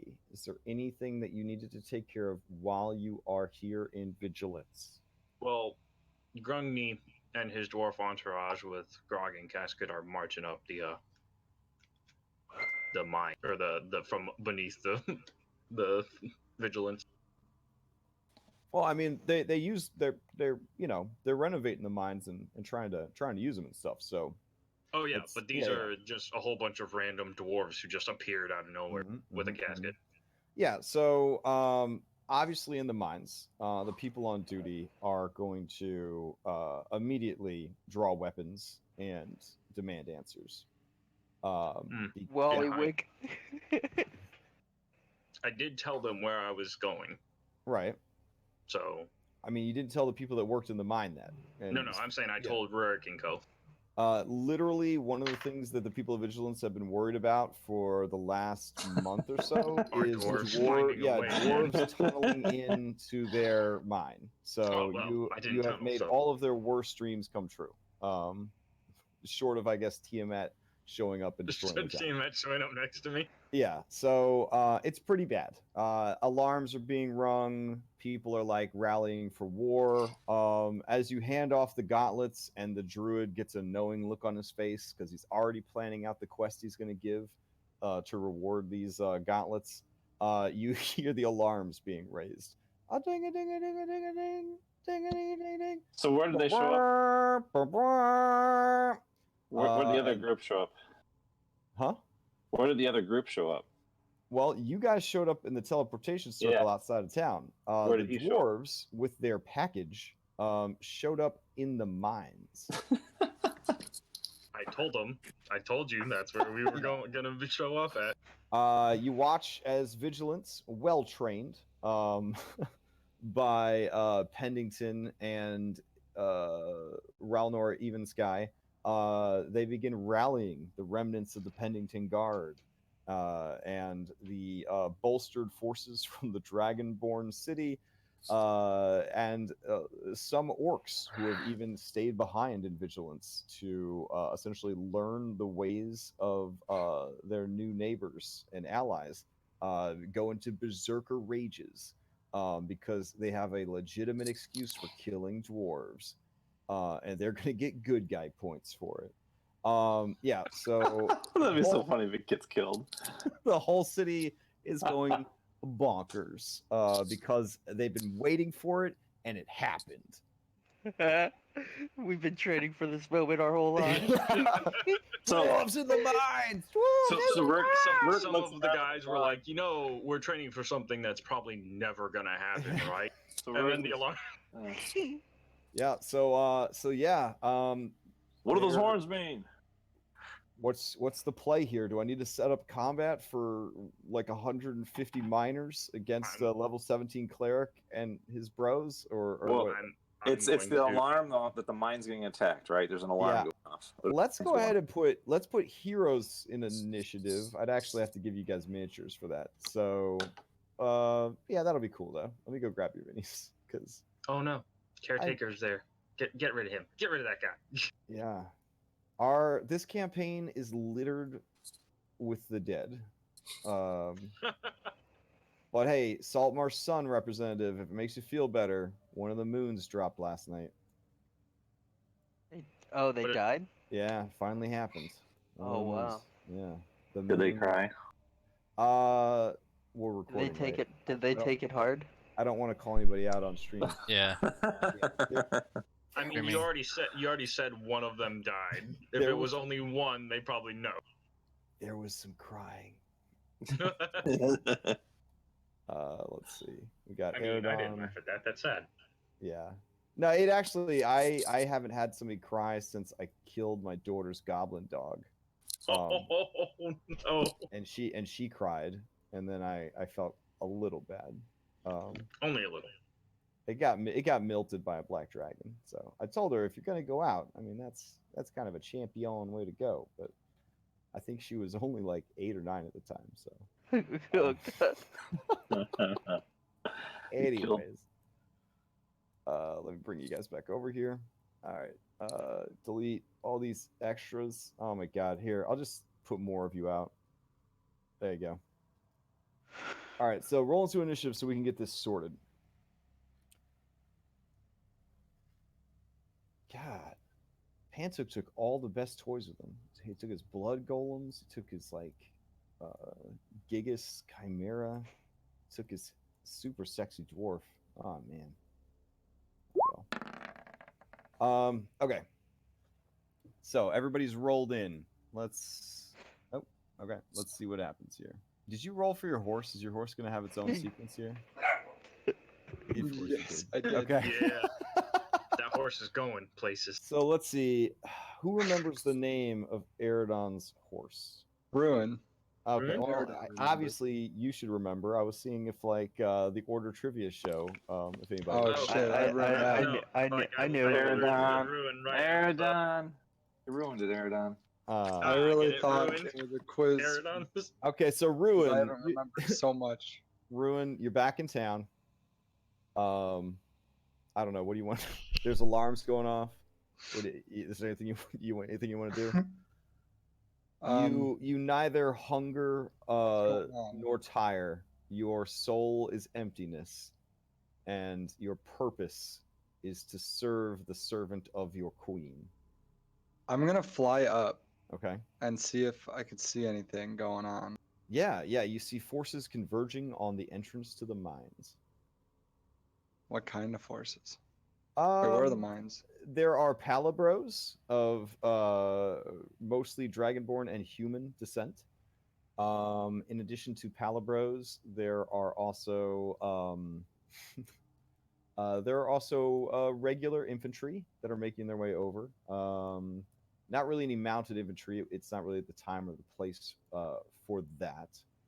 But yeah, there's just a bunch of Reggie looking. Wait, are good they guys. coming towards us? Hold on. No. They're heading down into the entrance to the mines. Oh, there it is. Okay, Yeah, so it's back there. gotcha. Okay, yep, that's what he would do. Okay. And I'll call down and tell him if anyone All right, else is Pot, you're interested. up. Potux, gonna get on his shield, Mm-hmm. and he's just gonna start flying towards the mines. All right, flying towards the mines. Got it. Dressir. I guess we are trying to go towards, because he said he's gonna be at the mines. Yep. So I guess we got to rush back. Yeah. Common sense would dictate. Oh shit. Okay. I don't think I would have desummoned my dragon, so would it have just been hanging out here? I wasn't sure there was a distance thing with. With your summon monster, or with Yeah. the dragon that hangs out with you guys? The summoned monster, my silver dragon. I mean, it counts as a creature, so as long as Rurik could include it in the bundle, then it could have been teleported with you. Otherwise, you'd have needed to dismiss it, probably. Or No, I leave it there meant, did I leave it at Vigilance Keep? Because we teleported right there. Oh, yeah. What's the duration on it? It's indefinite. There's no Indefinite. time limit on Oh, it. yeah. Then yes, it would be here. Okay. Somewhere. So now I'd be within 100 miles of it, so I'd reach my mind out to it to try Okay, to contact. so it will start making its way towards you, picking you up, and start taking you towards the mines. Rurik, in town, what are you gonna do? Quickly, he looks to Greldog and Cragall, gives him that little note and command, and then cast Fly and takes off for the mine and just dashes. Okay. Eridon, you are flying on your mount towards the mines. Grungni, you guys, currently you're dealing with probably about a dozen people because the rest of them ran away to call for backup. These are the bravest and stupidest of the mining staff. They're squaring off against the one dwarf who's armed and the 10 who are armed with a gas can. Yeah, the 11 dwarves and one. It's one a bomb. Oh, totally a bomb. They know. They know what you're about. They know what you're about. They get all the propaganda. So, dwarves have beards to hide weapons in, and things like that. So, Is All true. Wallywick there? It's actually food, but that's fine. yeah, I think Wallywick would probably be alerted that this was going on for He's sure. the head of the mining operation. Yeah. So Wallywick, they go into, they kick open the door to his office, and he's kind of sitting there in just like a diaper and a wife beater, and he's got his mining hat on, of course, and he's sort of just staring wistfully out, like he's got like a glass window that he looks out onto like the main mining, A stone like, wall. yeah, the main mining area, and he's actually just just kind painted on. of staring out the window, sort of lost in his memories. But they kick open the door, and he turns and he says, what's going on? And then they say, oh, sir, there's dwarves. They finally broke through. We didn't see exactly where they broke through, but we know they broke through because there's no way they just appeared out of nowhere. And he says, dwarves in my mine? I don't think so. And he reaches under his desk and he pulls out his crossbow. And he says, we're going dwarf hunting. And that's when he hits the big red button on the wall and sets off the wah, wah, wah, that you guys then heard back at the Druid Grove. So now you're all caught up on everything that happened. So Wallywick is ready to wreck some face. So Grugny, with all this shit going down, what are you gonna do? He's just gonna tell his men to hold fast and wait for the. All right. Yeah. These guys, one of them. He'll say it loud enough that Okay. whatever miners are here will hear him. Yeah. So the lead miner, the bravest and stupidest of the miners that you encountered, The kobold. He's a burly man. He's a burly man, a human man, and he's got muscles. He's got coal dust everywhere. He's missing a few teeth. He's chewing tobacco. His sleeves are rolled up, hairy arms, big, huge ham fists. He kind of looks like Bluto from the Popeye cartoons. You'll have to Google that one, Patrick. And basically, he just kind of strides close to you, but not too close. Like there's some not within swinging distance. Yeah, some common sense in there. And he says, "Yeah, you best stand down. This is a long time coming, you overlook scum." Oh, Overwatch? Overlook scum. What do you got there, a bomb? A body. Oh, you already killed somebody. You heard it here. His confession. And also, we didn't all the come from miners Overlook. Just Wait. so you know. That's impossible. If you're not from Overlook, how'd you get here? I came from Hammerfist Hold. That's one hell of a trip. Oh, quite. That'd be a real long tunnel. No tunnel. Do you know what magic is, lad? He kind of narrows his face Like, he knows what fucking magic is. He lives in Dungeons and Dragons land. He knows what fucking magic is. But he is a little confused. Teleportation, friend.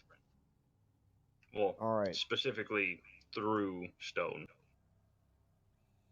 Patuk, you receive a call on the sending. It's just a sending spell.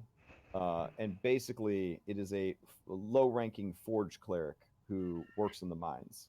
And basically, 25 words or less says, Patuk, not sure where you are now. Mines under attack from dwarves of Overlook.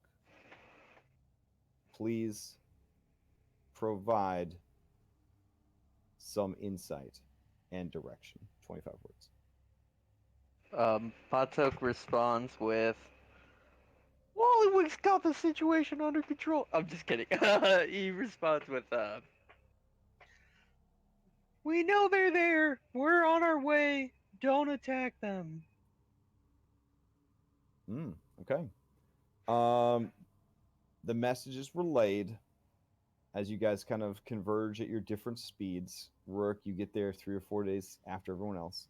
And I'm flying. Come on. Oh, are you flying? Oh, okay. Yeah. Yeah, okay. Then you're fine. You're fine. Yeah, so you guys get there, you converge on the mines, and down below, a cleric just wearing not a cleric, sorry, a kobold, just wearing a diaper and a mining hat, with a heavy crossbow and a wife beater on, smelling of pipe tobacco and metamucil. He swaggers through the crowd, aims his crossbow at you, powerful dwarf cleric, and he kind of blearily looks at you, and he says, Ronan, is that you? Ronan would be your great grandfather. But who knows the name of their great grandparents? Dwarves. do. Dwarves would. Dwarves do. Dwarves. All right. Yeah. Okay. All right. Okay. Trust me. If you can't name your own lineage back to about 12 generations, you're a best. Yeah, if you can't remember when Moradin shit you out, like you just lose your dwarf card. So yeah, Ronan's Ronan Battlehammer is your great grandfather. But this guy apparently seems to identified you as that individual. What's the play, Grungy?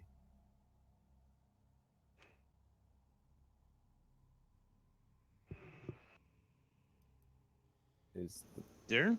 Are you there? They're not there. All right. Oh yeah, I don't even see him on the. Weird. Okay.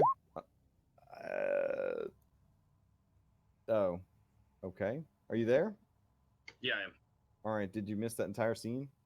Probably. Okay. Wait, which one? Cool. The one where Great session. where Buffman came? Yes. No. We're way past that, man. I'm not repeating myself. Suffice to say, shit goes down in the mines. It passes. You guys are reunited. You're in vigilance. They want to know what the fuck's going on with the dwarves. Who's going to explain to them how things went down? Because they need some kind of explanation for why the people that you have been, I think 2 or 3 days ago, Rourke said that you should basically like march on the dwarves. Was that the plan 2 or 3 days ago, Rourke? Was to march across the mountains and take out Overlook? Was that somebody suggested that one? I think it might have been Rourke. It was probably Rourke. Yeah. Yeah, so that was kind of what people thought if things didn't go well with the king. They were preparing to go to war against Overlook. And then it was Grom who suggested to march on them. Ah, okay. So suffice to say, they knew you guys were going to the dwarves. Things didn't go well with the dwarves. They were going to march on Overlook, basically. Hold it. And then dwarves show up in the mines. So, yeah. All right. So, I mean, when we get there, we explain that we've like freed the dwarves, that some of them were under the spell of this devil, Gotcha. and We have but Grom has fallen, and that's the body of Grom, and we're returning him to his people. we could have maybe sent message before we got here, but we're the order. There's a nervous chuckle that goes through the crowd as Rourke says that. Because by now, these poor people understand that you are the order. I feel so bad for the Veil. God, dude. All right. I'll try to lend some reassuring words that the It's like- dwarves have been liberated from their demonic oppressors and now wish to join us in our fight against him. Man, Vigilance took a pretty big hit when Charles died. All right. So the people turn to you, and a lot of them seem a little sheepish about basically marching a small army down here to kill 11 dwarves and a casket, which could have been a bomb. But ultimately, they trust at this point that what the order says is true, and so they huzzah. They are pleased for you, and they kind of crowd around the dwarves and offer their condolences for what happened to them, but also they are trying to kind of fill you guys in on everything that has happened. They want to know what the order did, and did you see them fight, and who was there. Only one other dwarf was there. Yeah, so they want to know all about. They want to know only one other dwarf was there. Yeah, that's right. And they want to, they want like the retelling of like what happened and who was there and all that jazz. The order. Your bard is currently on assignment. So, is one of you want to field this? Like, Well, I'll do it. I'll do it. Anybody? Oh, okay. I You'll got a both do massive it. performance score. Okay. -2. Oh. Well, how about Drasir does it? He's at least has the charisma, even if he doesn't. Or have the you guys could trade off. You could toss the story back and forth. That's dynamic. You That can could work. finish each Yeah, other's make them do it. sentences. Make them do it. Make them do it. Yeah. All right. Start things off, Drasir, and then toss it over at the opportune moment to for like the alley oop, and then we'll see how it goes. Is this going to be like a team rap battle? Sure. If you wrap the whole thing, everybody just gets to level 18. If you We can wrap it to my new beat. Oh dear sweet God, no. All right. So, start things off, Drasir. Go. What happened? Everyone's gathered around. They're sort of paraded you back towards Vigilance Keep. You see Rourke's wife number 1 and baby number 1 watching from the battlements of the castle. Oh, numbers now? Yeah. That means something happened while you were away, right? Excuse me. A fetus is a baby. Or something. I don't know. We won't So even go there. Drasir will start. Trust me, according to the Queen of Winter, that thing's a baby. And I'm not going to argue with it. All right, go for it. You have the floor. Drasir will start off by saying, I first want to commend you on your call to action. You responded dutifully and quickly to the threat. Now, so you all know, we went and faced the dwarves. We teleported directly to their keep. Trying to come in a trying to come in a hidden entrance that had been long blocked off by a dangerous threat. We came face to face with the legendary Taras. We were able to defeat the creature. There's a lot of like murmurs, maybe, of disbelief here, and just absolute shock. What few people have heard of the legend of this beast, basically its nickname is World Breaker. So they're having a little bit of trouble believing that this world breaker was sleeping beneath the dwarf city. But you know, like they're indulging you. They're indulging you. We barely managed to defeat the creature by the skin of our teeth before the voracious laughing of Tiamat herself could be heard in the cavern. It seems the Dragon Queen had allied himself with the demonic entity that had been overseeing the dwarves and corrupting them. We proceeded our way up through the winding passages to the throne room, facing giant gold colossuses and ignoring them like fodder as we headed to the main throne room itself to take on the truth.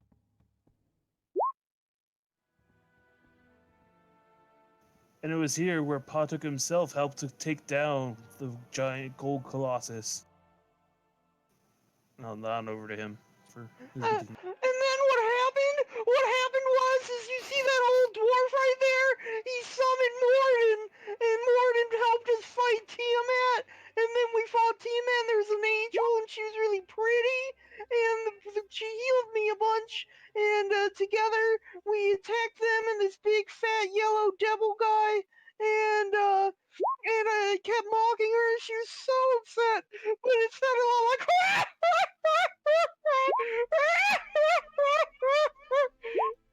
And then I got turned to gold, and I kind of forgot what happened.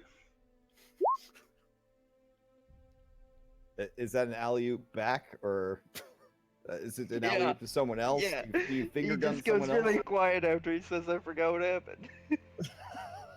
All right, the crowd is hanging on the next word. Is anybody gonna step right. up and finish this thing? So the part where he forgot what happened is he got turned to gold, solid gold, by Mammon, the Duke of Greed. But the Order here was able to rescue your friend Pot and drive Mammon back to his plane. All right, someone from the crowd cries out, "Oi! But what about Tiamat?" Oh, she ran like the scared little lizard she was. This was not the full aspect of Tiamat, but just a fraction of her power. But even then, she fled before the Mar might. She'll regroup and she will be stronger. But this shows that we are not afraid, and that we are willing to stand against her. All right. One of you who did speaking parts can roll a performance or a persuasion with advantage. Ooh, I got good persuasion. Alright, I mean, I could do it. Let me know. Can I roll? Can I put a hand on his pat his shoulder and give him guidance? Mm-hmm. Like, you're right, Jasir. So I'm gonna do that. I'm gonna roll guidance. All right. Guidance You're gonna is get a very +1. cantrip. A 28. Yeah, the people get real quiet as they process everything that happens, and then it sounds like an earthquake. The tremendous roar of huzzas and cheers that ring through the city.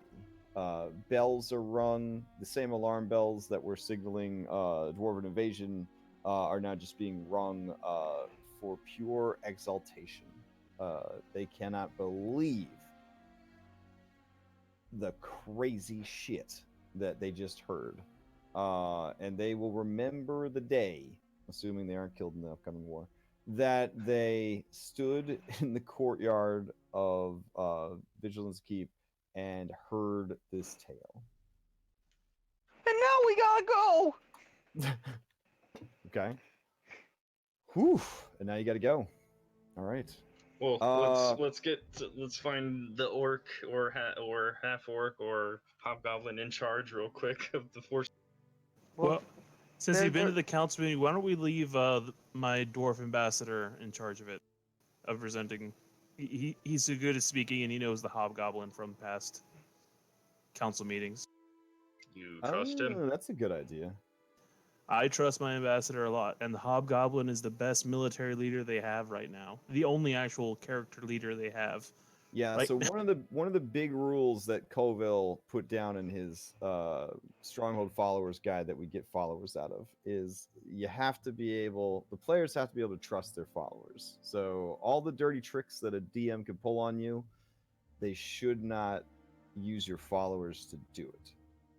Right? Because you guys need to have something in your life that you can rely on. And if you're always worried that your followers are going to be hosing you, it's a cheap storytelling mechanic to have somebody's trusted follower betray them. You know, like everybody's Jafar. You know what I mean? So do not worry about that. So you can. Now, if it's just a named NPC. Yeah, exactly. Yeah. Right. If it's an NPC that you like who's not your follower, all bets are off. But your actual followers, yeah, you don't have to worry about that. Then I will tell the 10 dwarves carrying the casket to follow said ambassador. Okay. This is the same ambassador that addressed you earlier, so yeah, I mean you're familiar with it. As long as they're here in vigilance, they follow his order. All right. So Ralbrook will, with a heavy heart, kind of help you carry the news back to the dwarves. Orcs. Oh, sorry. Yeah, carry the news from the dwarves back to the orcs. And there were some orcs here who heard about the entire ordeal, so hopefully they can carry that story. Yeah, they definitely want to carry the body. They really do. Oh no! If they want to carry the body, then yeah, Grangy's gonna be like, let them. All right. Patuk, a woman, sort of appears from the crowd, and she runs up to you. She takes a knee in front of you and bows her head, not her eyes though, because she's a fucking professional. And she says, "Patuk, you've returned."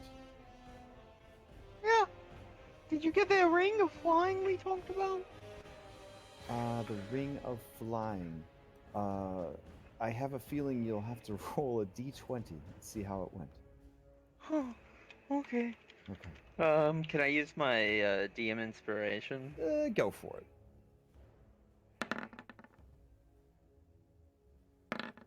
15. Yeah, so this is just a standard ass ring of flying, right? Yeah, just for the Bahir. Okay. Yeah. She was able to track one down. Oh, geez. Good job. She looks over at the casket, the big casket that is filled with big muscles, and she says, "Is it true?" Yeah. You see It's one true. mascara tear down the cheek. She watches the thing go past. How did he go out? Tiamata ate his soul. But where heroes fall, heroes rise. And if you need someone to set your eyes on, there's a nice dwarf over there. He's gonna be a king. She looks over and she looks back at you. She looks over at him and she says, "Ugh." I mean, you saw Grom, right? I mean, there was like muscles on top of muscles. Like if you looked close, like each of his like ab muscles in his 8-pack was another 8-pack. It was like a 64-pack. Yeah. Yeah. At least she still got Dressir, right? Pretty spectacular specimen. Yeah. Ugh. But I'm as strong as he was, so. You think since he's soulless anyways, we could maybe do like a flesh golem situation, or do you think that the orcs need the body? I think the orcs need the body, but I don't really care. Would you get a sample? We could send it over to your brother for cloning. Well, I did take off his underwear before he died, before they took his body, so. You have a I knew. He was covered in gold. her throat kind of catches a little bit. You have his underwear? Oh yeah, they're like a legendary item. I couldn't let it go. So like he's covered in gold except for his like Yeah, butt I guess. where you melted the gold away to take his underpants off. I took it So off. it's like he's all I feel gold like- and he's got I feel like a people would object to that. he's got like a green wiener hanging out of his gold statue. Is that what you did to this man? Yep, that's I exactly feel like what I did Grungy to would that have man. objected to that. Do I even need to ask? Are you wearing his underpants, Patuk? No, not yet. Not yet. Okay. Wow.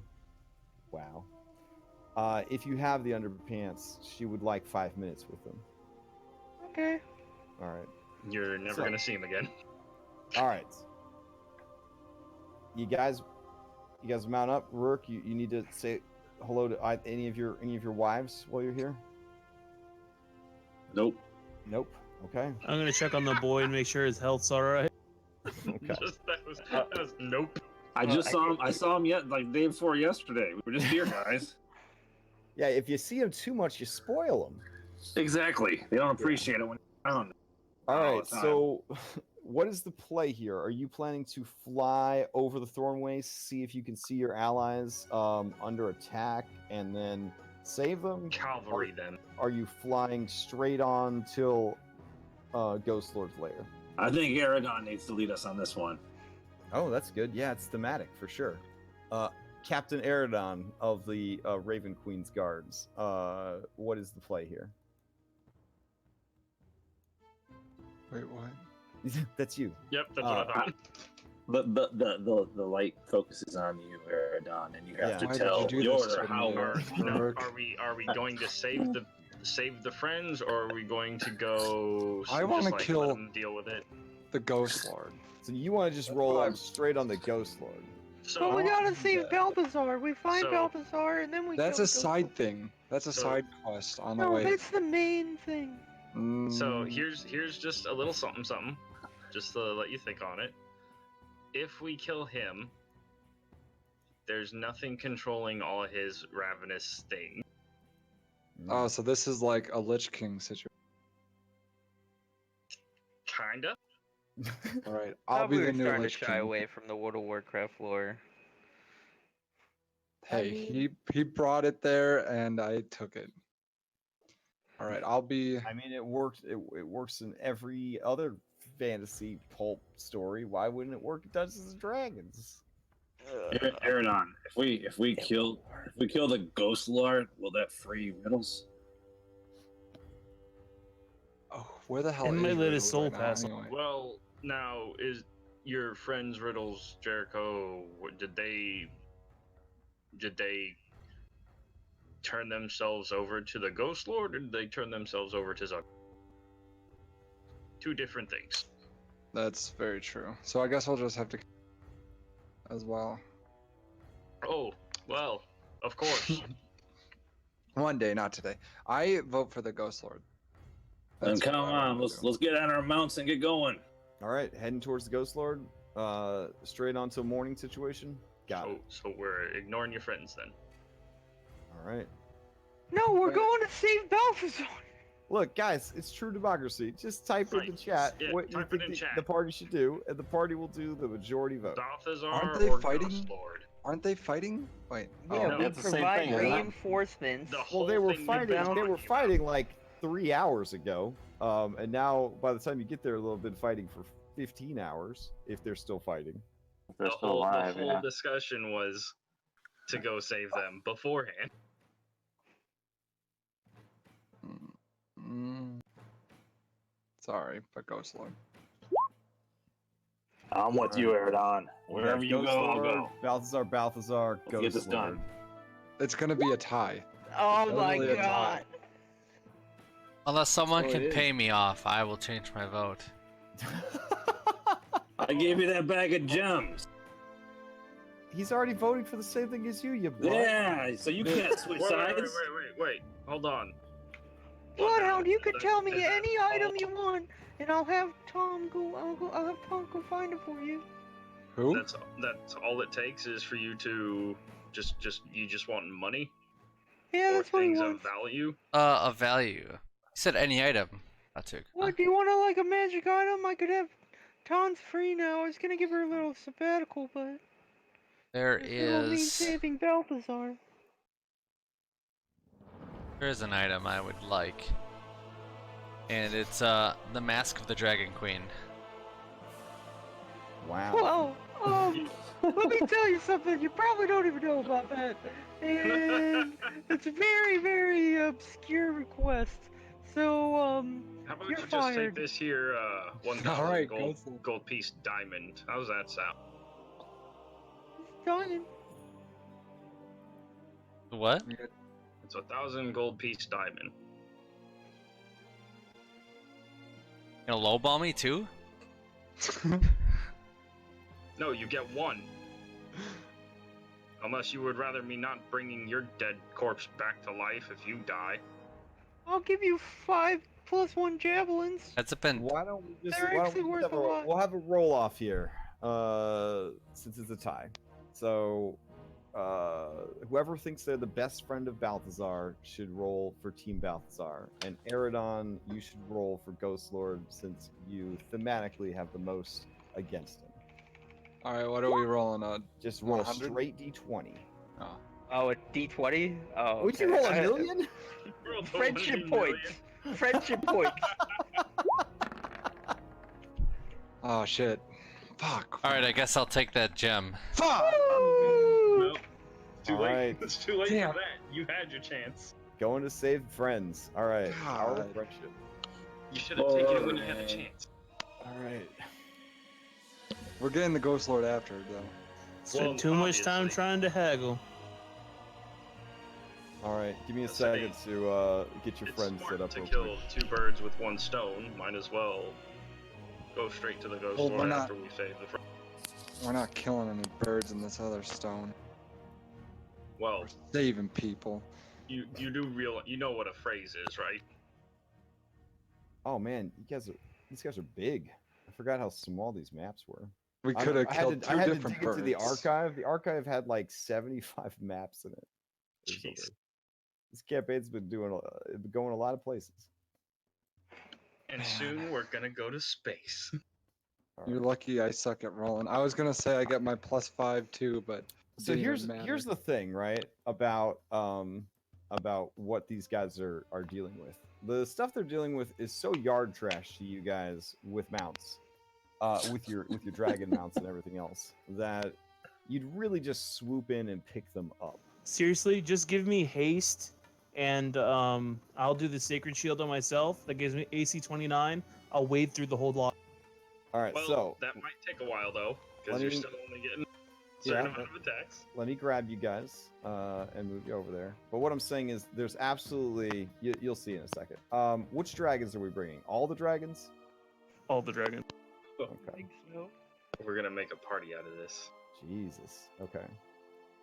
Hopefully, every person gets a dragon mount, or as close to it. You know what? Someone's gonna need to give Grungnir up, unless he just wants to take him. All right. So we Sure. got 1, 2, 3, You 4 could ride flying on mounts Ruin, he here, doesn't and get tired. Patrick, you're on your shield, right? Yeah, I'm riding on my shield. Okay. Oh yeah, Rune could actually be fine and get me to any dragons that need exhaust or get exhaust. So we'll see what happens. Yeah, especially if you don't mind riding on the undead horse. Mr. Cleric, you'll be fine. Well, he works for the Raven Queen. I'm all right with that. He doesn't look like undead.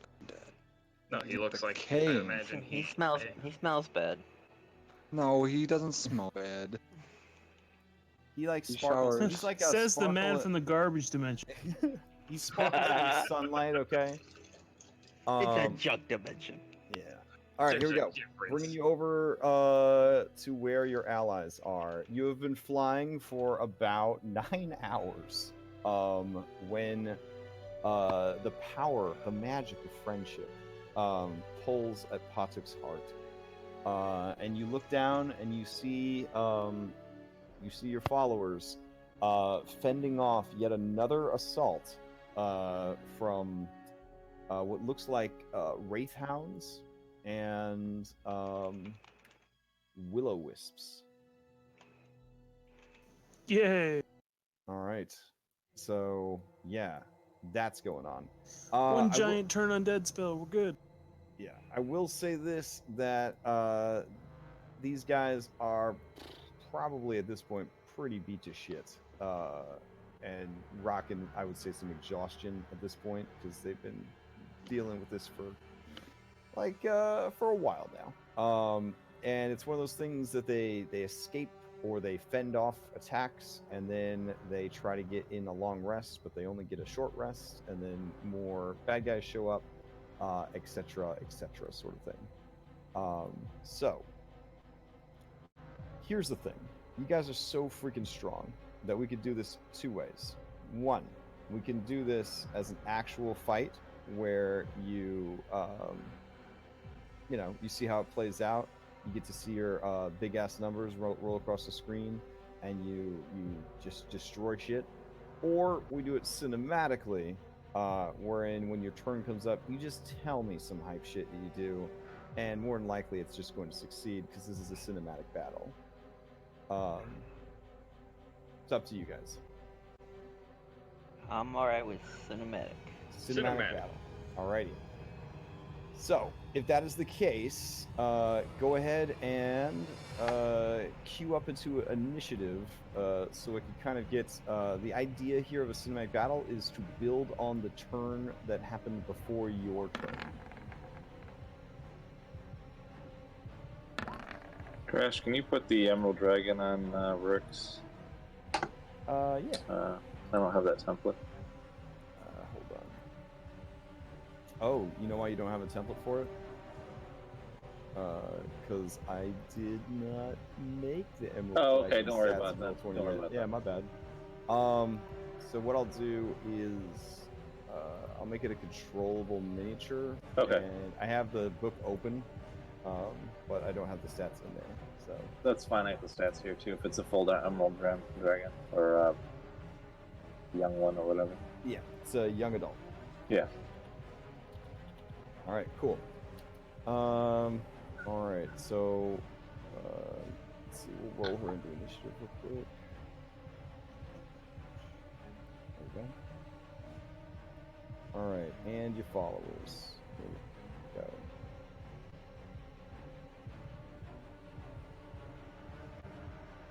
What a party, though. I'd love to see how this campaign would have played out with these guys as the main characters.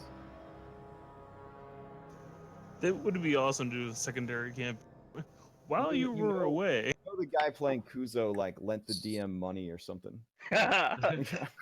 Like helped him with his car loan. He's like, hey man, I'm always happy to help out. And then like a couple months later, he's like, think I could play a Bahir? Well, I don't know. I mean, that's pretty strong, right? Like just a regular Bahir. Well, I was thinking like a Bahir barbarian. How's your car doing? Kuzo ends up being the DM's girlfriend or something. Oh, totally. Yeah.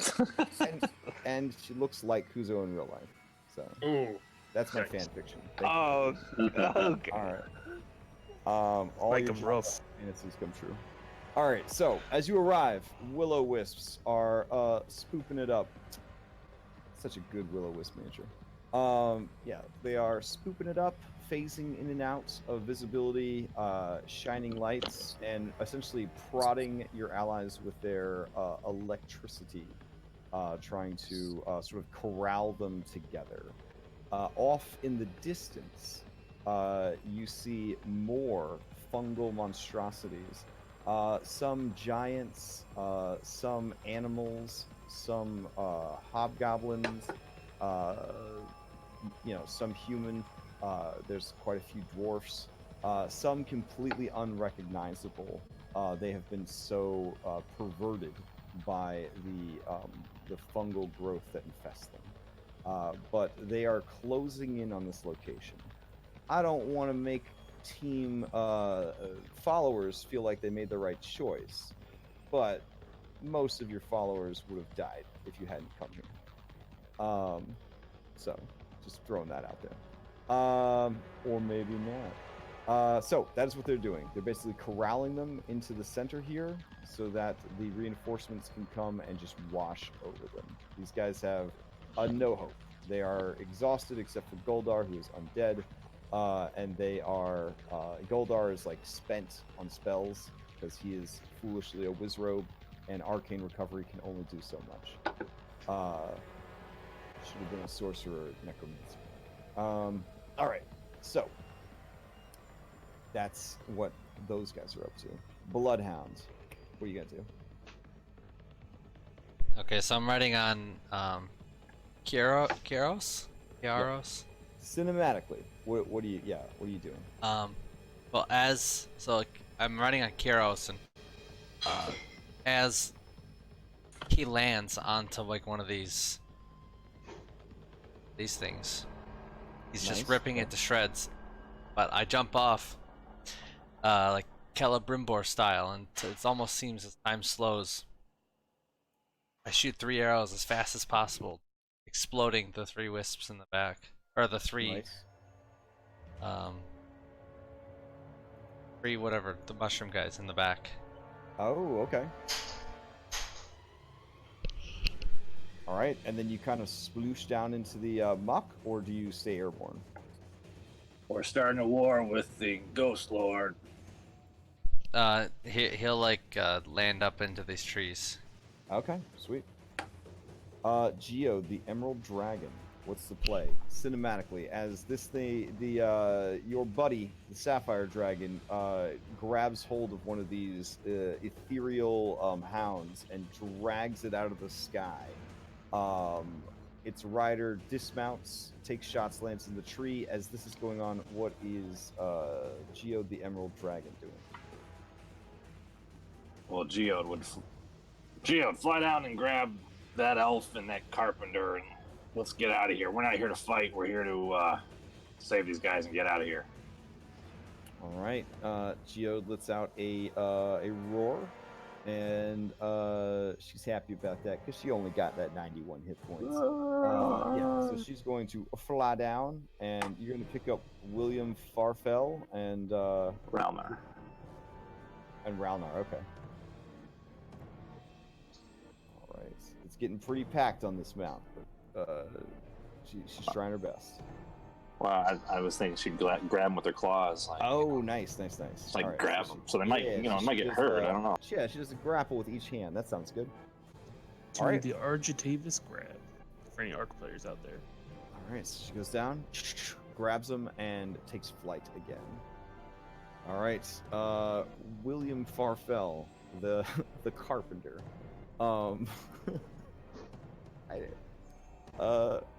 You're the one that set him here, Bloodhound. Well, what do you think? What do you think he would be? Where's his head at right now? He just got picked up by a hunting lodge. Dragon. He got picked up by dragons, so it'd be like, oh, thank God, that damn Bloodhound. All right, yeah, I would definitely, if he's a rosary praying guy, he would be breaking that rosary. He'd be praying so hard. So, all right, Kuzo is no longer a follower per se because his leader has died, so he's an ally. Kuzo doesn't want to go. Kuzo likes fighting. Kuzo is just gonna unleash. It's very frustrating though because his lightning breath, right, isn't really helping because will-o-wisps are immune to lightning and resistant to physical attacks, and then I believe wraithhounds are also resistant. No, they're resistant to physical attacks. So yeah, he'll blast a bunch of wraithhounds and send the lightning bolt back into the crowd there. But yeah, he's a big boy. Extraction of this big boy is going to be a little bit harder. Pot, what's the plan? I believe my cinematic is best outlined in this video that I'm posting in general chat. Is it a video of Yoda from Clone Wars? No. Okay. It's Why not? Oh my god. Fucking Soul Eater. Where's it at? And it's in general chat. That's great. Oh. So when Bata gets to Balthazar, he gives him a big hug and gets greater restoration out of. Oh yeah, boss. Oh, I knew you would come. Oh, I never lost hope. I never lost hope. Oh God. Never leave you, Balthazar. Oh. I knew you shouldn't have came here. You should have persuaded him not to. I tried to persuade all the undead. I tried. It's so mean. Oh, they don't listen. Oh, I did manage to bag a vampire chick, but oh, the others are so mean. And he just kind of breaks down from relief. He just breaks down from relief. His blood red eyes just oozing tears. His mascara, it's going everywhere. Yeah, and Patuk scoots over on the shield for Balthazar to take a seat and take off into the night together. He gives you big Princess Jasmine eyes. He's not so sure about this. It'll be okay. I'll get you out of here. Okay. He tentatively takes your hand and steps on the shield. Alrighty. Goldar looks at the two of you, and as a lich and as an orc, he feels nothing but disgust. Even though you've rescued him, there's just this is one of the grossest things he's ever seen in his whole life is your friendship. It absolutely. If he still had a working stomach, he would vomit. That's how bad it is. Okay, Rurik. As all this is going on, and you're barking down that we're not here to fight. What else do you do? Rurik at the top of his lungs would yell out, Urakelzar, Ghostlord of the Fungal Queen, Zugdamoy. We're not here to fight. We're here to talk. Come out, please. That's it. Okay. This is a legit thing that I will need a dice roll on then. Go ahead and give me a persuasion check. Oh, okay. Persuasion. Come on, baby. Come on. All right. Yeah, nothing seems to happen. Wait. I'm not in order, I don't think. As your voice kind of bellows across the shadowy wasteland of the Thornwaste, some of these creatures look over and take note of you. But yeah, nothing seems to happen. All right, Eridon. Alright, I'm gonna fly to the middle, and then I'm gonna demand that they do what Rick said. Oh shit! And since this is cinematic, it's gonna succeed for once. I like it. Oh, am I still on? I still on Ruin's back. Yeah, I guess so. So yeah, you fly to the center.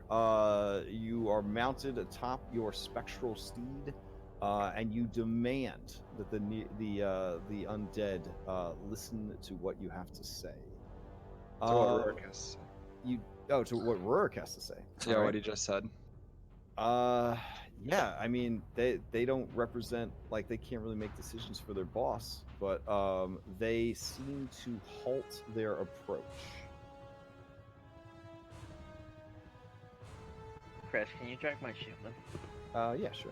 All right, I don't think I have access to it. I checked every single folder and nook and No, cranny. I'm sorry. There should be a sheet for it, but I'll grab it real quick. So all of the creatures that are approaching stop as you kind of make this declaration. And as you do, your boss can't help but create like a particle effect of like blue shimmering like raven wings that kind of fly out of your back effect. Because she's all about branding. And yeah, like the undead, they are not obeying out of a sense of that they want to. They definitely are doing it because they are feeling forced to. So they you can't really see the expressions, but the lights of these creatures kind of flicker and grow very dim, and the hounds, they all sort of their eye lights grow very, very dim and narrow, and they kind of crouch as if they want to spring and attack, but they do not. They simply just move closer in. And you do see that even more of them are coming.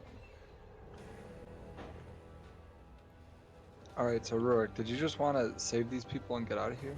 What was your It wasn't my call. Well, while we're here, let's try to talk to the Ghost Lord.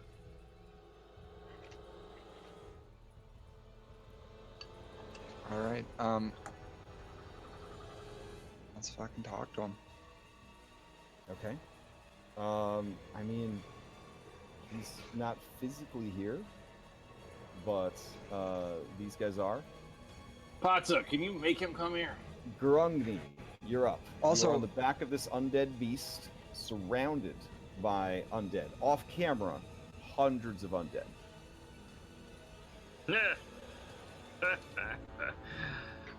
He looks hurt. How high off the ground are we? Not too high. I was thinking of jumping off. Like, Yeah, Grungy's gonna hop off then. All right, so you're like 10 feet off the ground, kind of thing. Yeah. Or sorry, 9 point. So we don't take the 9 full feet damage. off the ground, so you don't take any full damage. Yeah. Yep. I'll hop off and I will walk over, and I'll just walk over to the majestic beast that is.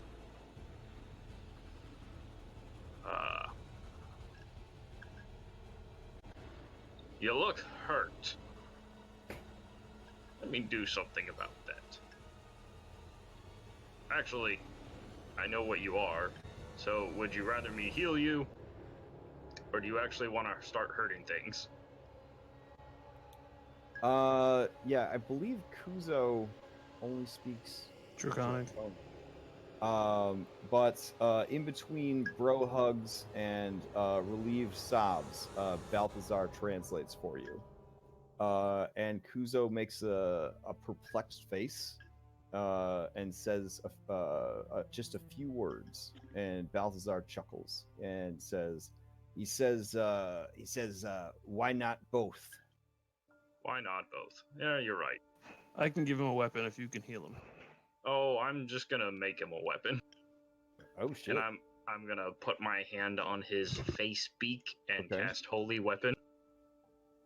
Yeah, I'm down with that. That's hype. Okay. Yeah, the magic kind of travels down his beak and through his body. And there's sort of a shimmer, like a silvery sheen to his scales. Yep. All right. You'll have to wait for that healing, but I gotcha. And then, yeah, we'll fight side by side if we stay here. But we should leave. And that's all I got. Felsteed's at a 7 now? Oh, okay. Sorry. So yeah, Eridon, your ruin is unmounted. So what is he gonna do? Just hover and wait for you, or let's pick up the undead wizard dude. Oh, nice. Guldar? Yeah, let's pick him up. I feel like he'll be at home on top of us. And then he'll have a nice little vantage point for whatever spells he has left. He is definitely down with that. It's a good horse. It's a good horse. And that is what will do. Young Silver D. I feel like Young Silver D has a cooler name than Young Silver D. I know you gave her a name, but it was something the reticent. I thought it was the silent. No, her name is Silence. It was the silence. Because she doesn't talk. I forgot what the first part was. It's in my notes. Anyways, continue on. What does the silence get up to? It's going to swoop down. It's about this point, and drop me off.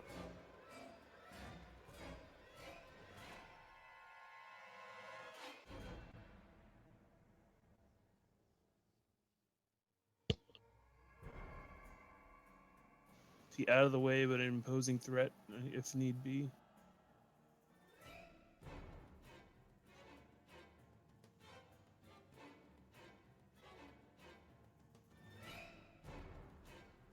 All right. So not attacking, just kind of repositioning. Yeah, everything seems to be at a standstill at the moment.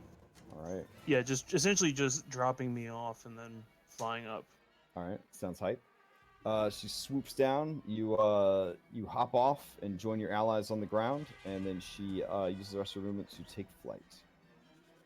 All right, Drasir, as you superhero landing next to Kuzo, you look, and yeah, you are surrounded by undead.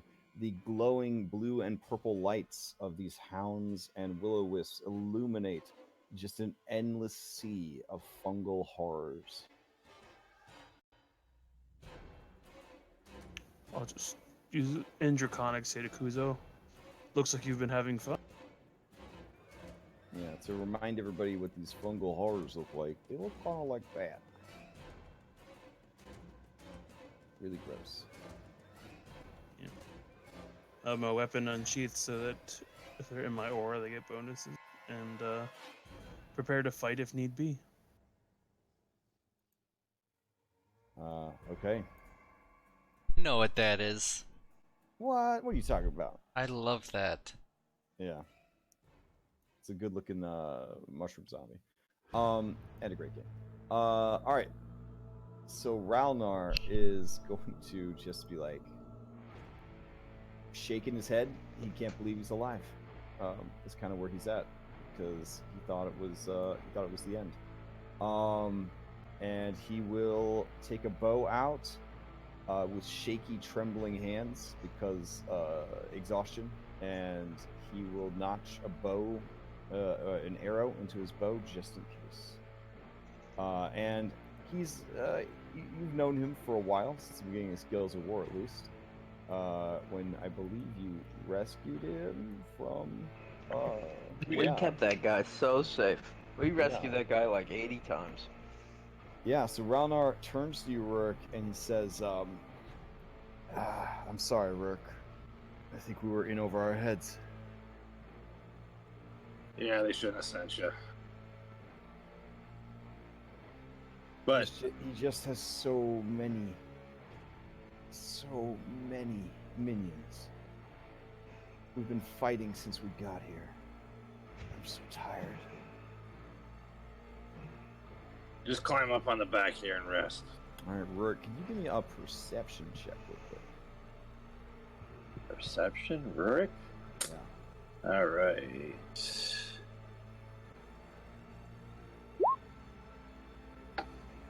Yeah, everything seems fine. Come on.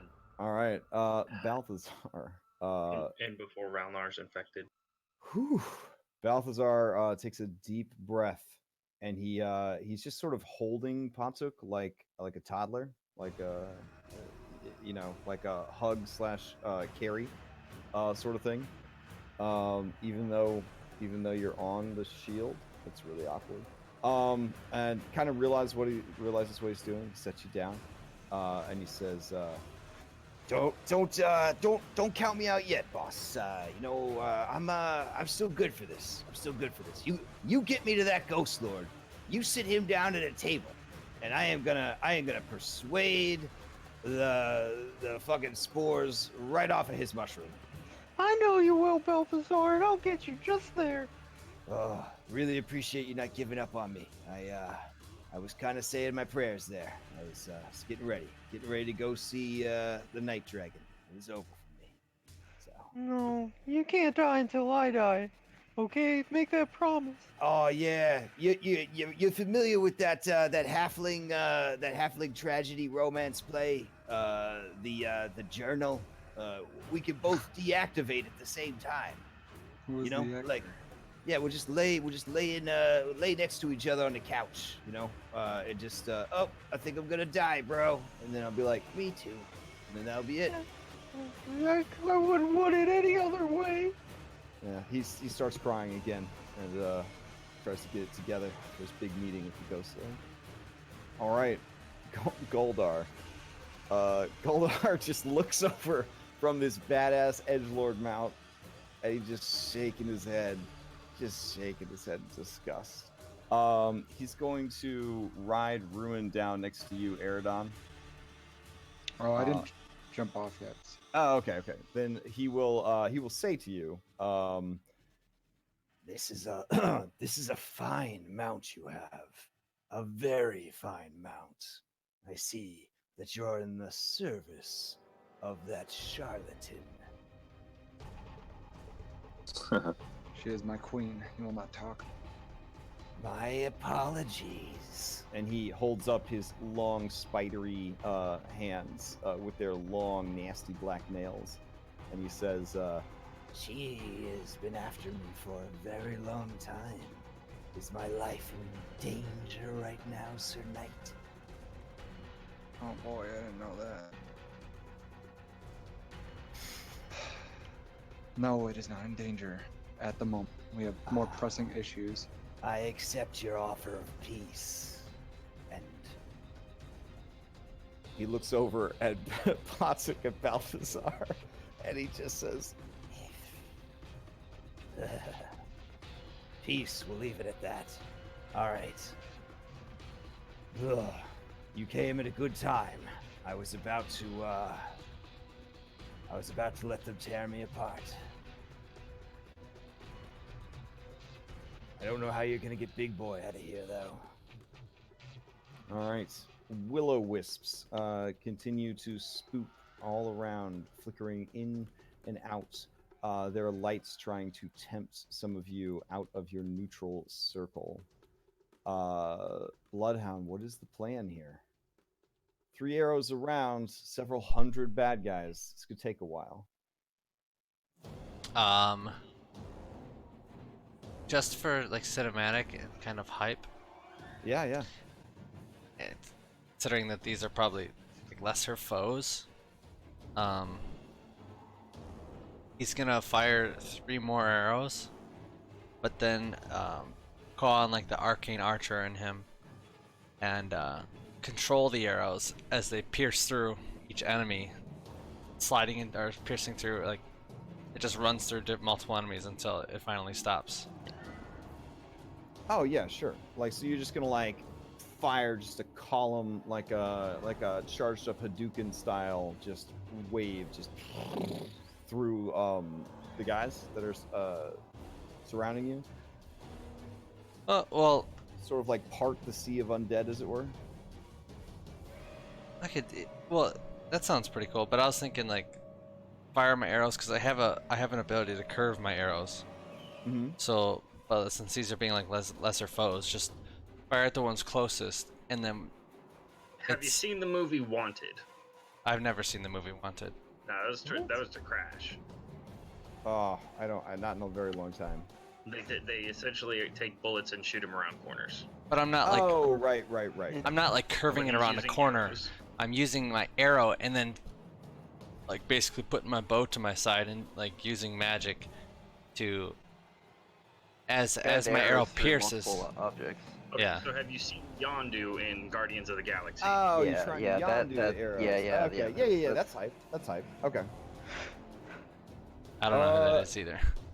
Wow, Guardians. You gotta watch Oh Guardians of my- the Galaxy. It's Space Dungeons and Dragons. Especially the first one. It's so good. Yeah, it's definitely the best example of good Space Dungeons and Dragons that you're gonna find.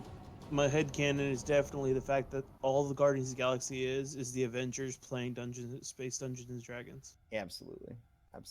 So, sweet. So you are just on a mad killing spree here. Well, I'm targeting the ones that are getting the closest. All right. So anything that gets close, you're basically strongly encouraging them to not get close by killing them. Got it. All right. And then I'm gonna like jump That down. definitely gives the ones behind them pause. All right, and then you're gonna jump down, superhero landing out of the tree, rush over to Big Boy. Got it. Anything else from Bloodhound? Crash, can I cinematically it. use my reaction to toss the Ring of Flying to Bloodhound? Oh yeah, sure. And Bloodhounds, with your insane dexterity, do you want to use your reaction to catch the Ring of Flying? I have boots. Give it to Kuzo! Oh yeah, I'll catch it. All right. Put it on his tooth. So, Kuzo, would still need to attune to it, but cinematically, we might be able to speed that up a little bit. All right. I mean, you guys work with magic items a lot. Maybe you like pre-charge this thing for them. Who knows for sure? Yeah, someone attuned to it like 59 minutes out of this. Yeah, pass this over to him. You have an artificer and a forge cleric. Between the two of you, maybe you can speed up. Yeah. I would assume during the 9-hour flight here, you guys maybe put your coconuts together and pre-charge this ring for this big boy. All right, excellent. So that's going on. Geo, the Emerald Dragon, what is the plan? Fly us down so that Rurik can get ready to jump off on his next turn. So, hover right about there. Okay. I with think everybody. William Farfel is just going to cling to consciousness at this point. Dude came in here with 8 hit points. I don't know how.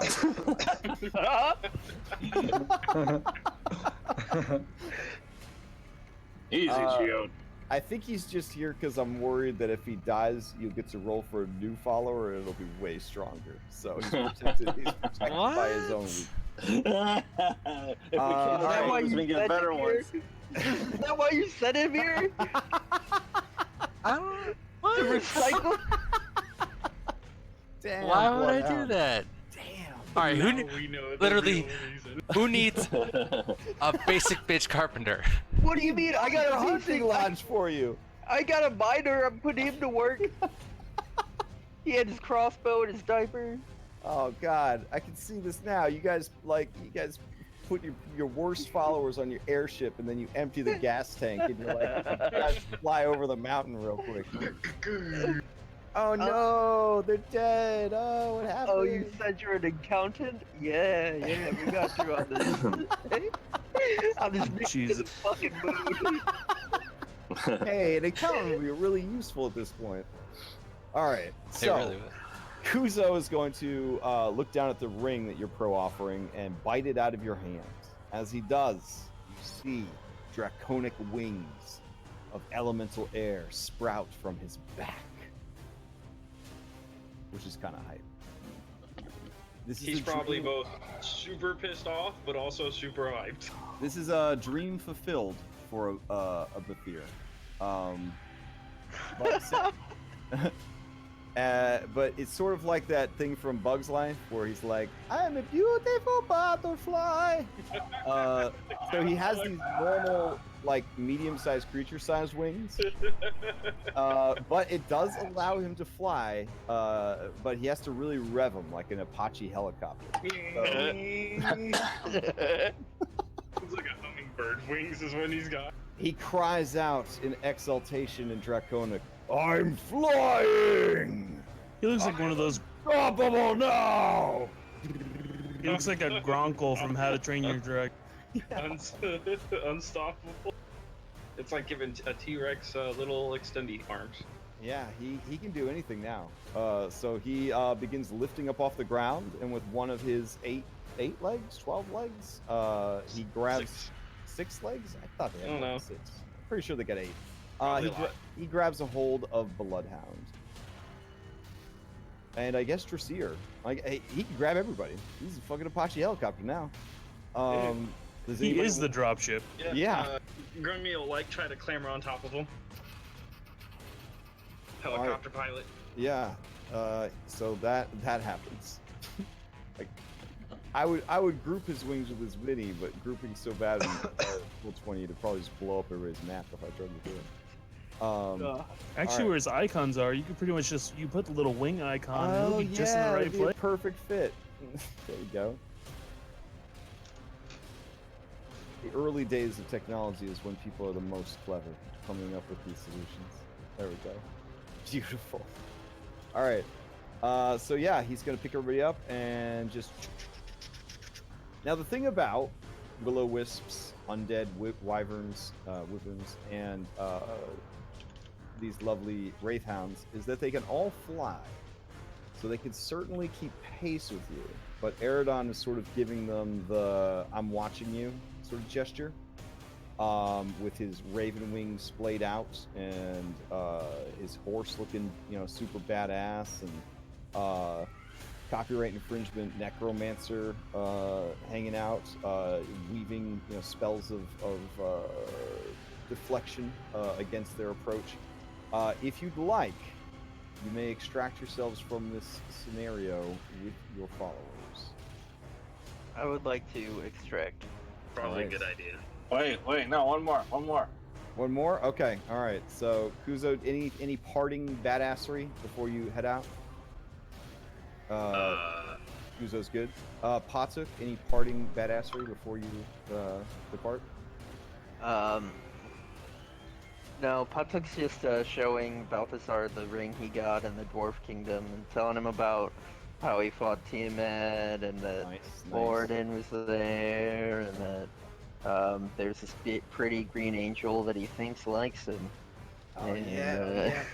What does she look like? What are we working with here? I mean, she doesn't have any hair, but she's got a great touch. Oh. She's got the touch. Man, I'm glad. I felt a little guilty about my my diplomatic tryst with the vampire when we first got here, but you're making me feel a whole lot better about it now. So. That's good. Yeah. I don't want to bore you with the details or anything. I'm not a vampire now. I just want to put that out there. So you don't need to check my neck for no holes or nothing. Hey, vampirism. You need to be checking. You know what I'm saying? Vampirism is an STD. He looks over at you, and he seems a little shook. Is it really? Don't worry, I got the cure for it. Yeah, because it was a little weird though, boss. Because she started out like this. Right? And then when things got hot and heavy, all her skin ripped away and she looked like that.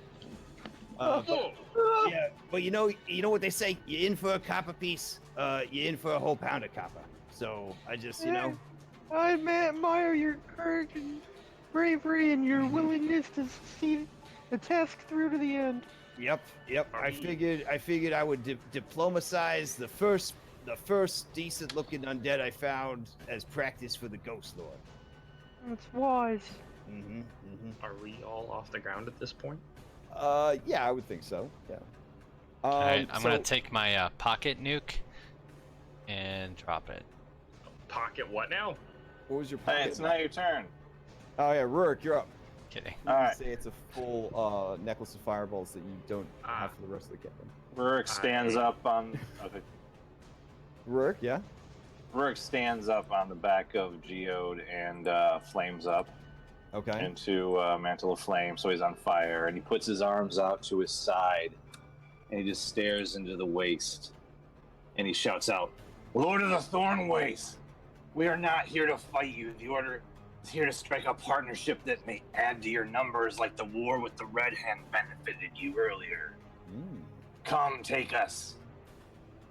Come talk to us, demigods and demigods." So you might want to word that a little differently. There is a hush that suddenly comes over the entire region as your words echo across the wastes. You watch as the, sort of symbolically, because you are flying, a path begins to clear that leads deeper into the Thornwaste. Right, need I remind you, he could be a problem later on. Much like he was at Brindle.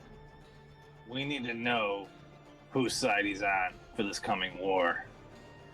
So what you're saying is we should go... Oh god, we almost forgot Ralnar. Oh jeez. We should go to him while we have these... What is this, a carpet? And a very weak-looking elf? And an Apache helicopter. And an Apache helicopter, yes. The path is open. You want us to go there without preparing ourselves? Are you afraid? Patuk just starts zooming forward on his shield through the path. He's got to get Balthazar to that table. Eridon, your call, Eridon, but the path is open, it looks like. We should probably get these guys to safety. Oh, come on, you wuss. We probably should, or at least someone should. Well, Leave that do to you want? Patuk. Do you want a Pachi helicopter? He's got 8 legs. He could take your. He could take them. Yeah, I'll take ask. however Actually, I'll ask if you'd prefer to. If he will allow me to work with him in partnership, I will send the others away on my dragon, back to the key.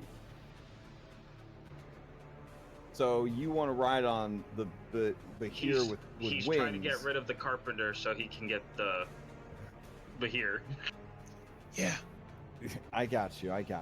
Okay, I see what's going on here. Yeah, Kuzo, he doesn't want anybody to think that he left. He certainly doesn't want to go anywhere with dragons. He certainly wants to do something that a dragon can't do.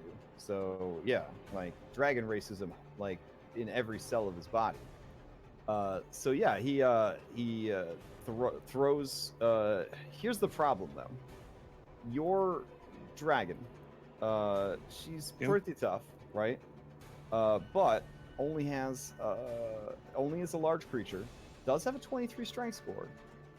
So probably if she's only taking a burly carpenter, a bony dude has no intention of leaving. He wants to see how this plays out. So really, it would just be Ralnar and that dude on a silver dragon. So yeah, that's fine. Yeah, I figured there's only two, maybe 3 people. Yeah, sure. Okay. So is that the plan then? Yep. Okay.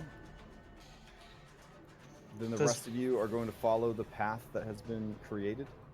Fly down it, right? See, because the mounted combatant feat, I get advantage on large-sized creatures now, since the here is even bigger. Sweet. Yeah, but now you can't reach anything smaller than that. 6 one way, half dozen the other. All right. So, man, this is going to be good. This is going to be real good. Okay.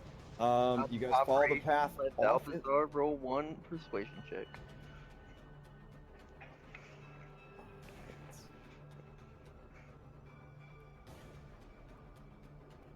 So, off in the distance, after you travel for a ways, you see a giant stone lion. I remember that. Yeah, there's a giant stone lion rising up out of the wasteland. The lion is covered in moss and fungus and plants. Its mouth is wide open, and there's a dark, shadowy sort of cavern inside of its mouth. The mouth is a good, I believe, 50 feet off the ground. But you guys are flying, so that's not really a thing. So let me move you on over here to that map. Man, glad I didn't delete these. Is Balthazar with us? Yeah, Balthazar's not leaving his best friend the whole world. Okay. Plus, he got a greater restoration, so right? Didn't he? Is he the one that got? Yeah, he did. He did. So he's, Oof. Okay.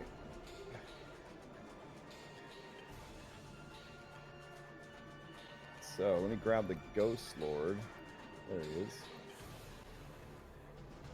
It's a little big. It's a little big. There we go.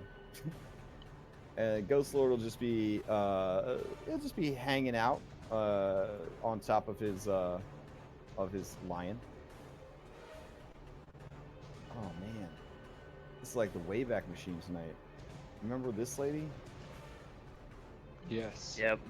Man, going way back. All right. Anyway. I just remember 10 Fortunes running around, like just running away like a little kid or something. Yeah, he was dealing with the I was dealing with the lady who was up there. Yeah, Helfinia, who was nuking everybody with Eldritch Blast. That's the one that killed Eridon. Crash, when we get here, when we arrive, yeah, Potsuk's gonna cast Locate Object to see if he can find the phylactery. Okay.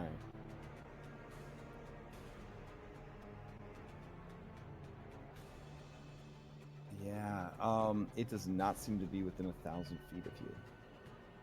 Okay. Is the Ghost Lord within 1,000 feet of us? Can we see the Ghost Lord? The Ghost Lord is, yeah, it's probably hard to see, right? Because I don't have my 120 feet there. Yeah, I also have 120 feet now.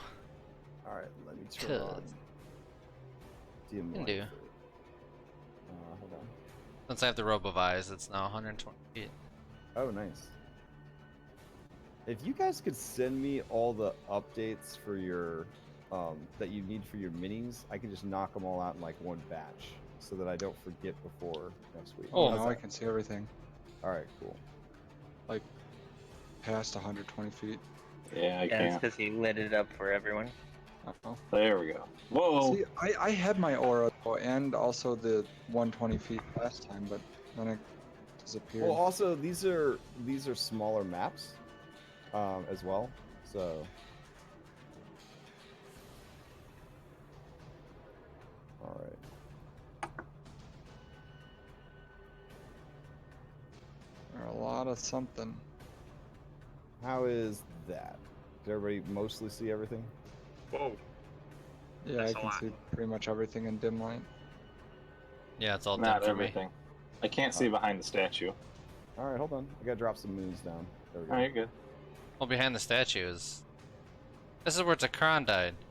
Yes. Yeah, I can actually show you the spots where everybody died if you'd like. Yeah, where did Tomas die? I think he died over here somewhere. Here's where Dekron died. He actually bled out. And over here is where Tomas died, and he bled out. And about 500 feet up in the air is where the Bathir died because of a super badass like item combo with the Cape of Monteblanc and action surges and all sorts of other craziness. So that was a crazy fight. It was so crazy. Yeah. There's been a handful of crazy fights in this campaign. Little bit. A little bit. All right. Oh no, I deleted this tree. All right. So, Varathian the Ghostlord, this guy right here, sounds like a Game of Thrones character. Yeah, he looks rough. That's what he looked like before? Yep. Yeah. Wow. Exactly what he looked like. You I got thought he something was to nicer looking. Okay. Well, we're gonna make a deal with that. It works fan fiction. I mean, sure, but let's see. Yeah, he's pretty gross. He is a lich, and he is a fungally druid lich, so it's extra gross. Yeah. So there he is, before you. What is the plan, gentlemen? So is Balthazar gonna talk to him, or one of us? And every plant in this area, every plant is moving. So these creepy dudes, like straight up like trees, everything here is alive. Those of you who knew Tusco, you know that high-level druids can cast a spell called Druid Grove. High-level characters, layers. There's probably a combination of those effects going on right now. This guy is at the center of his power right now. Hi. Time to kill. He you want initiative order or something? Or? He kind of just stares at you guys, and he says, "An offer was made. An offer was heard. I have an interest in what you have to say. Ragged remnants of the Order. We have made good dealings in the past. Mutually beneficial dealings in the past. That have garnered us similar adversaries here and now.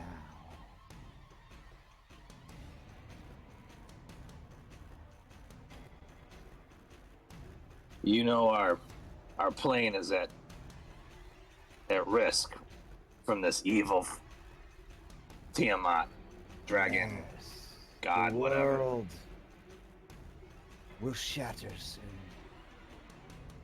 My lady's dream of rotting it from the inside out will never reach fruition.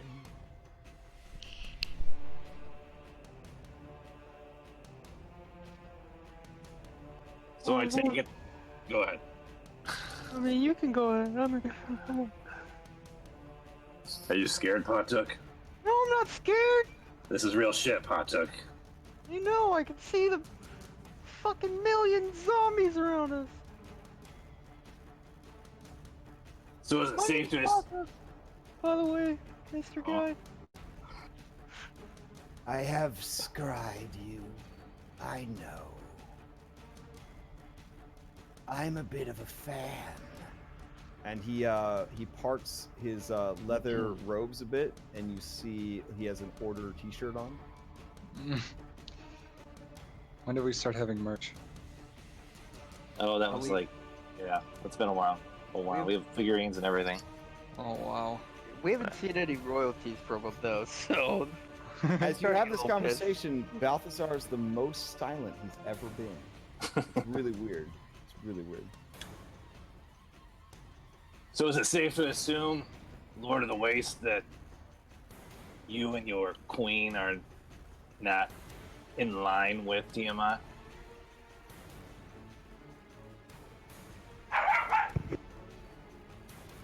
I am not one to spread the business of my lady, but I can assure you that she and the scaled tyrant did not see eye to eye.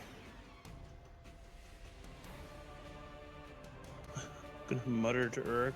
I still wonder if this guy's face up. My lady has had a foothold in this world far longer and worked far harder to get what she has. Only now to have it snatched away by that violent brute.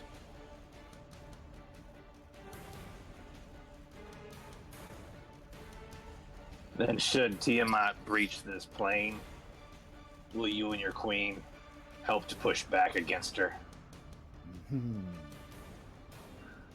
That sounds like an excellent idea. But you must understand, Rurik, the Prince of Pain, that her outsiders will leave nothing of worth for my people. What could I promise them in exchange for their service? Even the dead have needs. And you see when he says this, there's sort of a quivering ripple that runs through the ocean of undead plants and fungus.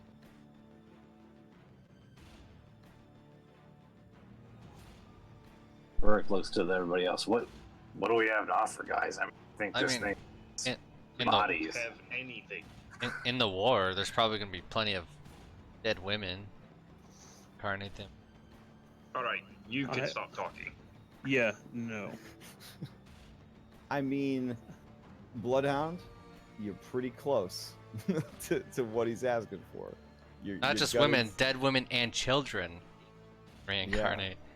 The answer is no dead anything. There's gonna be dead. There's gonna be a lot of dead. He's not getting any. I think you can see on his face, his old leathery face, there is some disappointment there. But Eridon, I mean, you're in the crooked cop division because you're a hexblade, so you're like allowed to break the rules, you know, like break into people's houses and shoot them while they're eating ice cream, you know, stuff like that. So it's a bit more crooked than I was thinking, but goddamn. All right. How about I promise I won't rip your face off right here and now? How about we just rip his face off right here and now? Hold on, guys. I'm gonna count real quick. 1, 2, 4. Yeah, there's like 50, 60, 70. Yeah, there's like 70 undead here. We're not here to fight. We're not here to fight. We're here to talk. He let us in to talk. And he sort of just looks at you guys as you sort of discuss, and he says, I was under the impression that you were here to make a deal. It sounds like you don't know what you want. I only came here to see where your allegiances lie, lich. They lie with my lady. If they don't immediately lie with the Red Queen, then you're not my immediate enemy. I like to keep it that way. I have a very good track record. You could just ask the survivors of Brindle. I'm sure they still remember. Oh, I'm sure they'd remember you taking their dead. What good is a corpse to the living, but a sad, rotting reminder of what they have lost? You should look at yourself when you say that. I am a strong believer in recycling. It's very eco-friendly. Funny, I'm a strong believer in funeral pyres. I give you this bit of advice. I'm not as smart as some of my colleagues. and he looks over at Goldar while he says that. This buddy over here. But I have been told that I have a certain wisdom.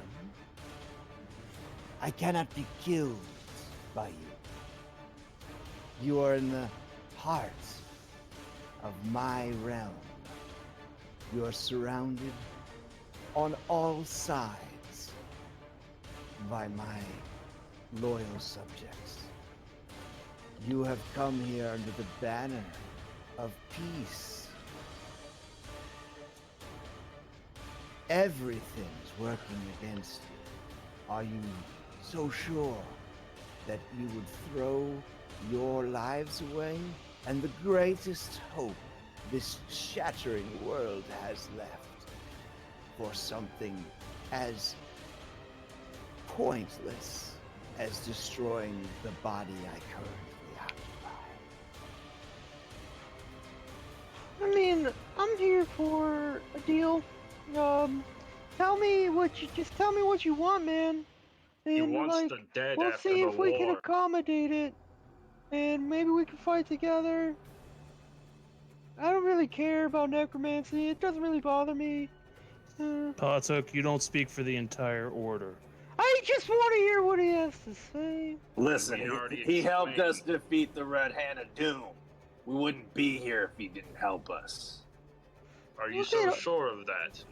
Look at all of the numbers he holds. I mean, Yes, he seems like many he's of these, stronger. many of these were gifted to me by the people of Elser Vale and the Order. The of dead Past. are dead. If he takes the dead, Rurik, you As long as sound he stays more like a prince of demons every day. Is more a prince of devils. Well, I mean, he's right, you know. Semantics. I mean, just like three why do you people think? have Oh, faith. Rurik, while you're here, before things get too out of hand, can you sign this for me? And he has a undead dragonfly fly over a limited edition Wormlord Rurik action figure.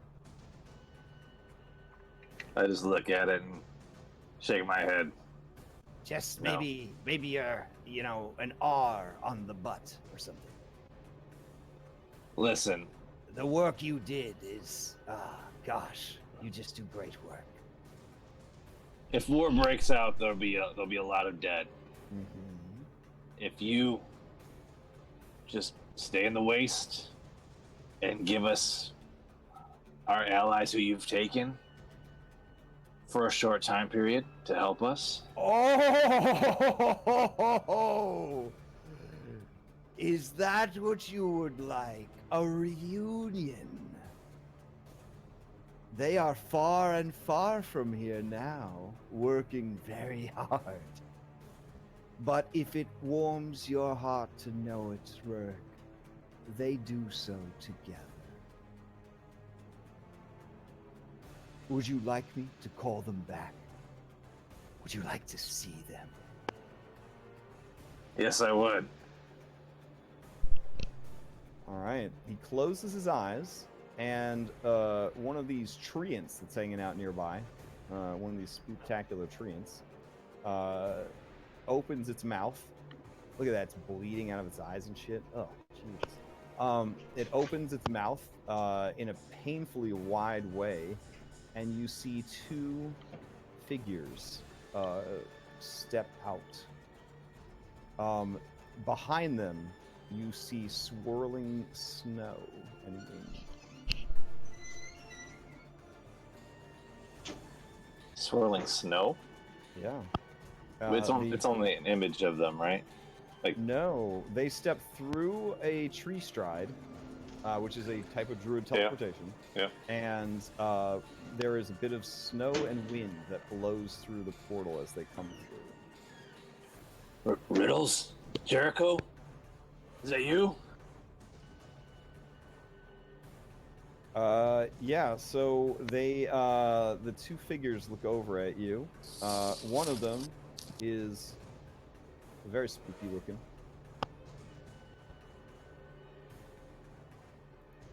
And then I don't recognize that. That's not Riddles. And then the other looks over at you. And that's too badass to be Jericho. What do you mean? He's literally a dragoon!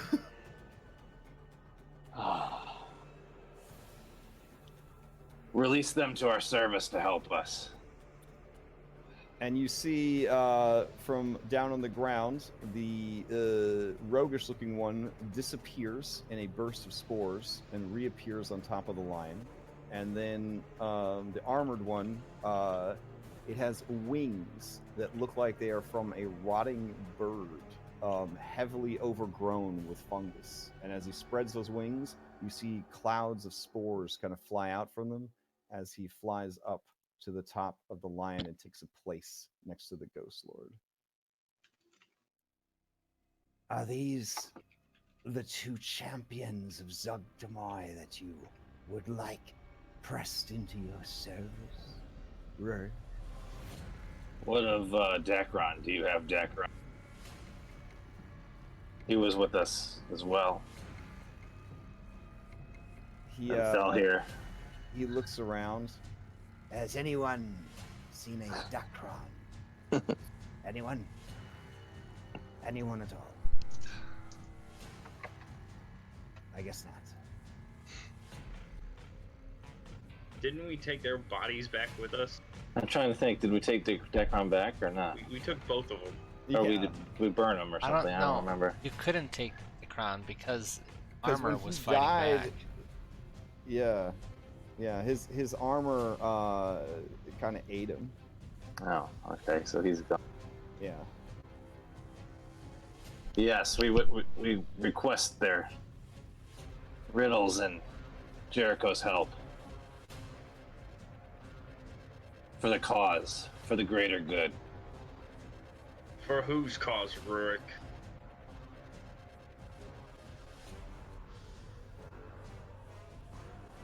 Listen, Dwarf.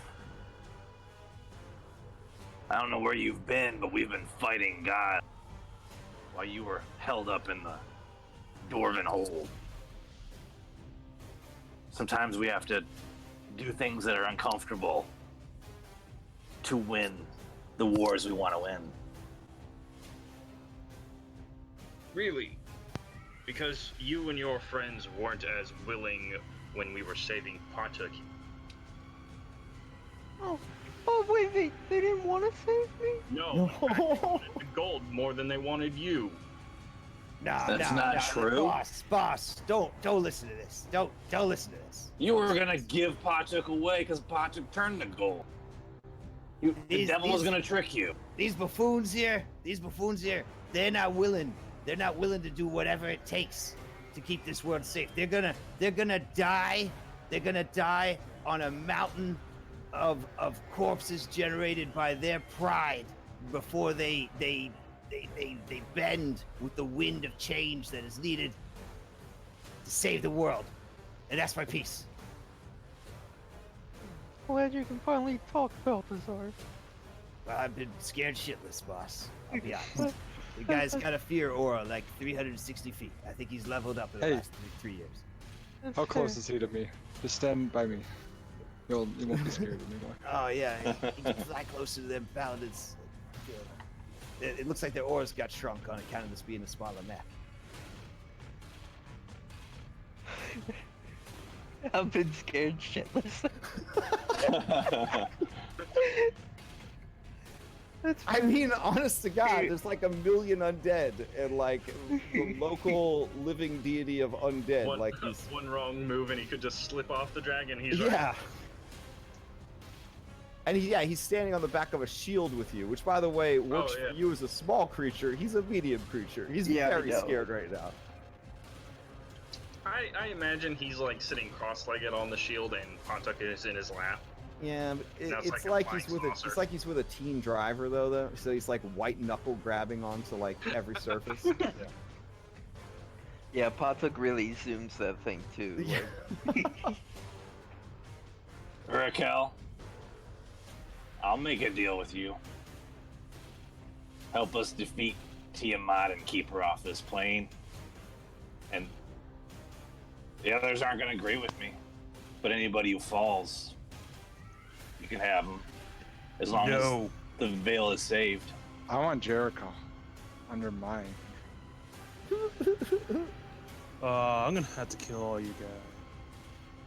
Turn traitorous bastards. I'm really indifferent about the undead thing, to be honest, guys. Like, I mean. But we need Reynolds and Jericho. You can't ask me to condemn the souls of all those who die. I mean, are their souls condemned? Their souls aren't condemned. You know nothing. They just die. He just wants the bodies. He wants to imbue the bodies with dark The energy. Ghostlord's eyelight's kind of narrow, and he says, He doesn't I get guess the you're souls. not the complete idiots I took you for. I am willing to compromise. We will just take the dead and spare their souls. Damn right you will. My queen gets the souls. And Oh, we now get that we Riddles, got the souls taken care of. and we get Riddles and Jericho back. They belong to Whoever's deity they Selves. follow, Eridon. Zugtamoy. No, they belong to the queen. So, can we borrow them for a while? They will not stand in your way, and on their terms and mine will assist as needed. And I'll sign that limited edition figurine.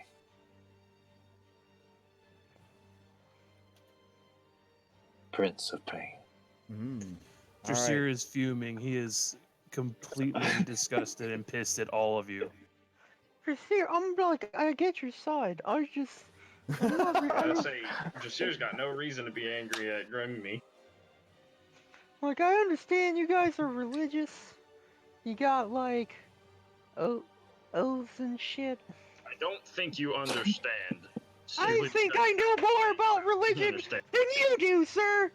And it's all hogwash! The gods don't even barely do shit! They just leave it all on us! I'm now going to jump onto Potuk's shield and say, you might want to rethink those words very closely. Well, there's not a lot of room on his shield. Yeah, I think the shield is going to start heading towards the ground. There's too much. And Drasir doesn't care.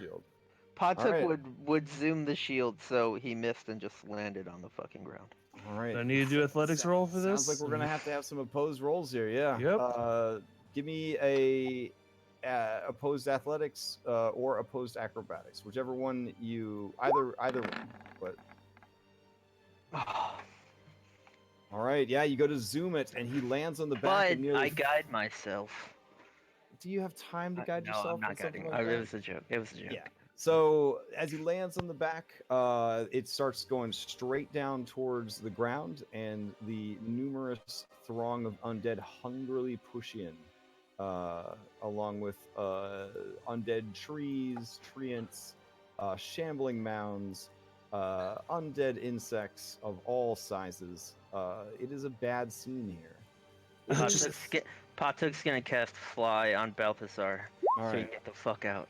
Yeah, Balthazar and his soiled pants is going to fly up, and he's going to cling to Kuzo and whisper to him, you know, You don't have to be scared, big boy. You don't have to be scared. It's all right. It's all right. Then just turn to Patrick and say, "I know where my soul's going. Do you know where yours is?" There's a bit of chuckling, dry, I can figure it out. chuckling, coming from the Ghostlord when you say those words, and he says, That's very interesting for you to say, servant of a dead god. You see, I spend my time staying up to date and informed on the events that affect this world. You have been so busy running here and there, rushing, reacting, never planning, never thinking. You haven't stopped at any moment to take a single breath and wonder just what you're fucking up against. Do you know what lies in the skies? I have an inkling that you do. You want to know where your god is? What's left of him? The broken shreds that remain. Pump the heart of a traitor to your god that hovers above our world.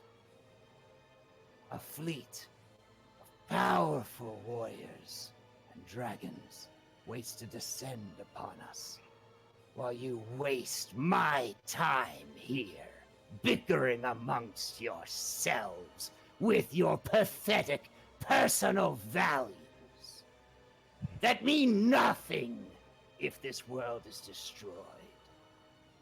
All of us will be cast adrift, and our souls forfeit in the process to fuel its destruction.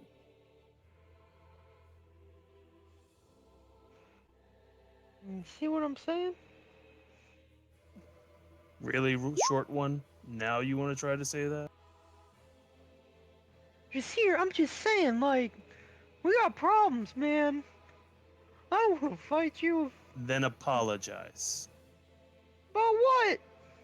Well, T-Mac 3 years ago started her assault. It took 3.5 years for finally a deity to do something. Like, what do you mean? the Ghostlord just shakes his head. You hear ligaments kind of crackling inside his dried up, yet somehow still moist body. And he just says, "You still have no idea how any of this works." I'll just Misty step back onto the Bahir's back. All right. They were getting ready to crowd surf you guys, but yeah, you start rising back up. The weight kind of removed from the shield. If you wish, we can ally. I will take what is mine, and I will spare what is yours. My allies and I, he opens his hands to the two champions of Zugtamoy, will do what we can in our own way to assist. But what's more is I will answer questions. questions that I think you really need to be asking.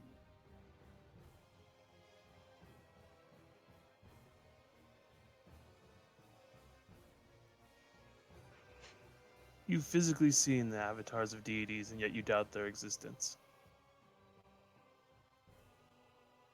Are you asking me that? No, Or I'm sorry. Are you still having a baby fit about your religious beliefs over there, lizard? I don't doubt their existence. I'm just saying they don't do shit. Tiamat. How many other gods is she You allied got a with? point. You don't do shit.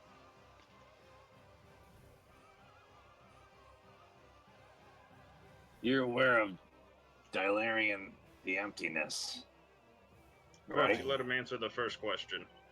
What was the first one? Are you asking me, Varathian? the Yes, I am Ghostlord? asking Varathian. Are you asking me why the gods don't do shit? Is that what you're No. asking me? No. He asked Because you like, hold on a second, right? There's like 1 million undead here. Do you know how many undead you could control with an animate dead spell? Like 8. So I'm pretty sure there's some fucking god stuff going on right now. No, I was asking how many gods. But if you want to know why the gods don't take a more hands-on approach, I think we're well past that. are you sure? You know it. Oh, great, good. Why don't you tell me, Santa Claus? That's a fey spirit, by the way, who loves little children. You kind of look like him. It's a compliment. Please, enlighten me. I want to learn. Tell me. Tell me why the gods don't walk this world. Tell me. I'm not here to No, I want to explain hear it. anything to you. You Because said it's you a would answer slippery questions, slope answer between the questions. gods' influence and free will. Ah, you must have spoken to one directly to hear such drivel and lies. They don't come to this world because they can't. This world was locked away from them. Oh, did they not tell you? They're trusted servants. Did they not tell you why they're all so eager to get in? Oh, that just And why they means your haven't own. been here the whole time? That just means your own is just as Let him- useless. Let him talk. I'm taking notes over here. Potip's got his has trapper broken keeper my out. pact. You have 10 minutes to leave, or I will kill you. Or die trying. Good day. So do we have a deal before we leave? No, I have been mistreated. You have hurt my pride. You have insulted my deity. You have fought amongst yourselves like children, like imbeciles. You are allies that I would never want to have. We will try our best on our own. Then you don't get the dead. Yeah, we'll see, won't we? Let's go. 10 minutes. Riddles, Jericho. Come to us. We miss you. Are Riddles and Jericho like undead? They're like or those. are they just? I don't know. He can't tell. He won't tell us that outright. Well, use your divine sense. sensibility. Yeah, that's what I'm saying. Like, are they undead? The two of them are not undead. Okay. Pity. Riddles disappears. Rourke just looks at the dwarf from Jericho Dracir goes and shakes his to, head. Fly in front of Varathian. Cost us a good ally. Because of your pride, both of you. I was trying to make him an ally. Dracir's the stubborn one. Let's go. We've got 10 minutes to get out of here. I'm sorry how this went over, Varathian. Maybe another time we could mend ways. In Draconic, I'll say to Kuzo, let's go. Let's go find some dragons to kill. Little one, I'll look for your bones on the battlefield, and perhaps after that, we could have a nice talk. Okay. Bye. All right. So you guys gonna leave Yeah, we're gonna or fight? Leave. We're gonna leave? I mean, you let me know. Let me know what's going on. It This does isn't not the place to fight him. in this particular instance. In the honor of my lady Voxus, I will totally allow a split party. Yep, Rourke will not fight Jericho or Reese. So if they're in the battle, he's not staying. They are If we ever fight them, they are definitely going to be in this battle. Yeah, if we ever fight them, we're gonna have to fight them too. We'll not fight them. This guy's just gonna go ham. You're just gonna let it happen because 2 people are traitors? We'll come back. Calling me a traitor? We'll come back No, and not defeat. you. Riddles and Jericho. We'll come back and defeat them at another time. We have more allies together. Patek flies away and needs Well- motions for Balthazar to follow him. If these guys aren't allies, then they're enemies. But they're enemies of our enemy. No, they're just enemies. They're not going to help Tiamat. They're not We're going to gonna help fight us. against them. Well, they would have. I'm going to draw a little box on the map. If you leave within 10 minutes, place your miniature in that box. Can you put Balthazar's miniature in the box? Balthazar's reaching out for you as you go by, and he's flying, right? He can. Yeah, I casted fly on him. Yeah. And he just says, Mr. Patuk. You guys can stay and fight. You guys can stay and fight. Patuk, I do want to go. I do want to go. And We're literally the ones who have been saying we're not going to do this.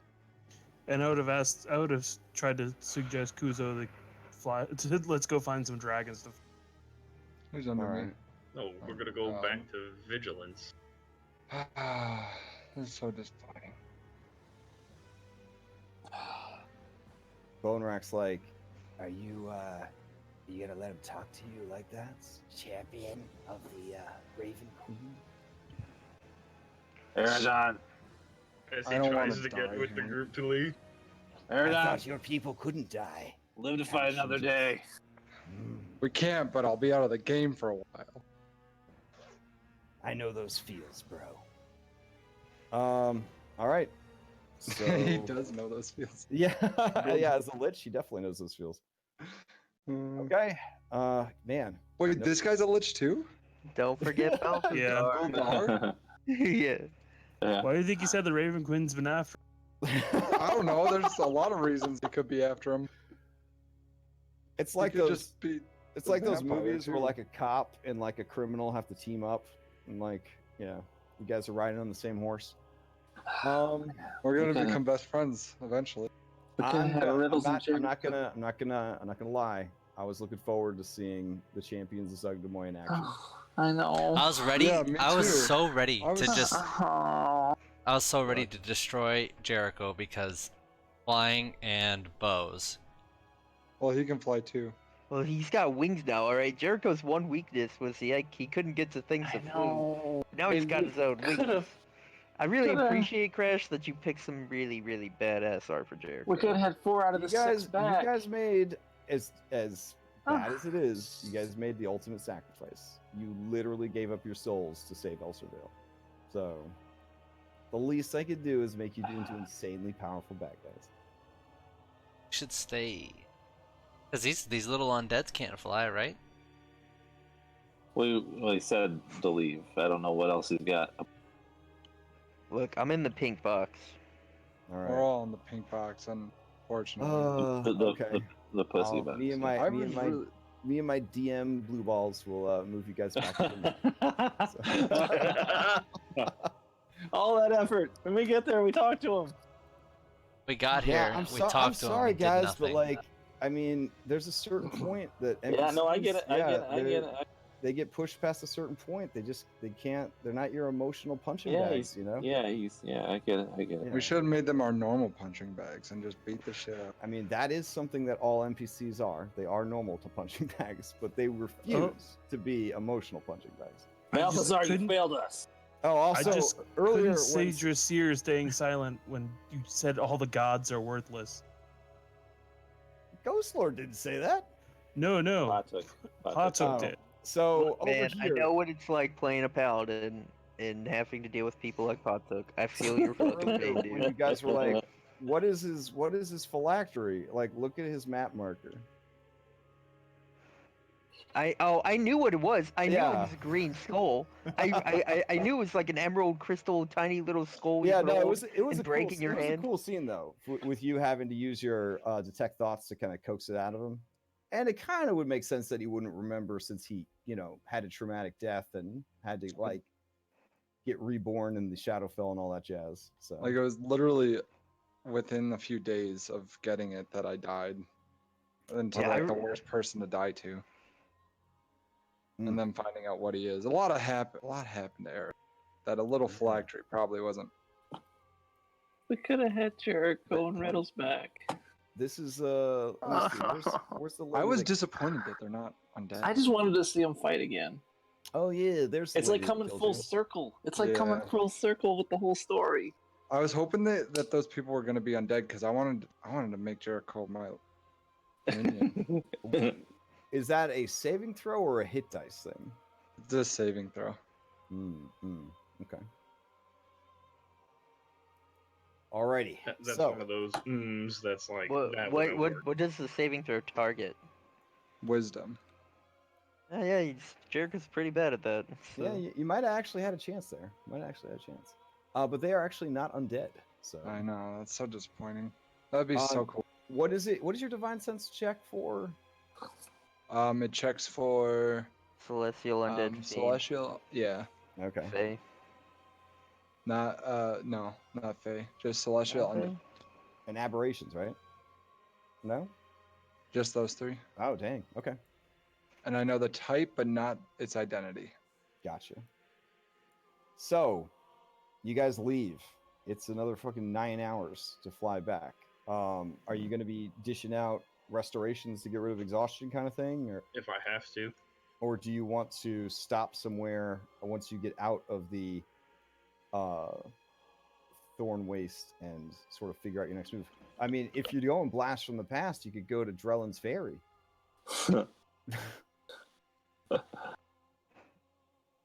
Well, I mean, we could just teleport back, right? We probably have too many mounts. Yeah.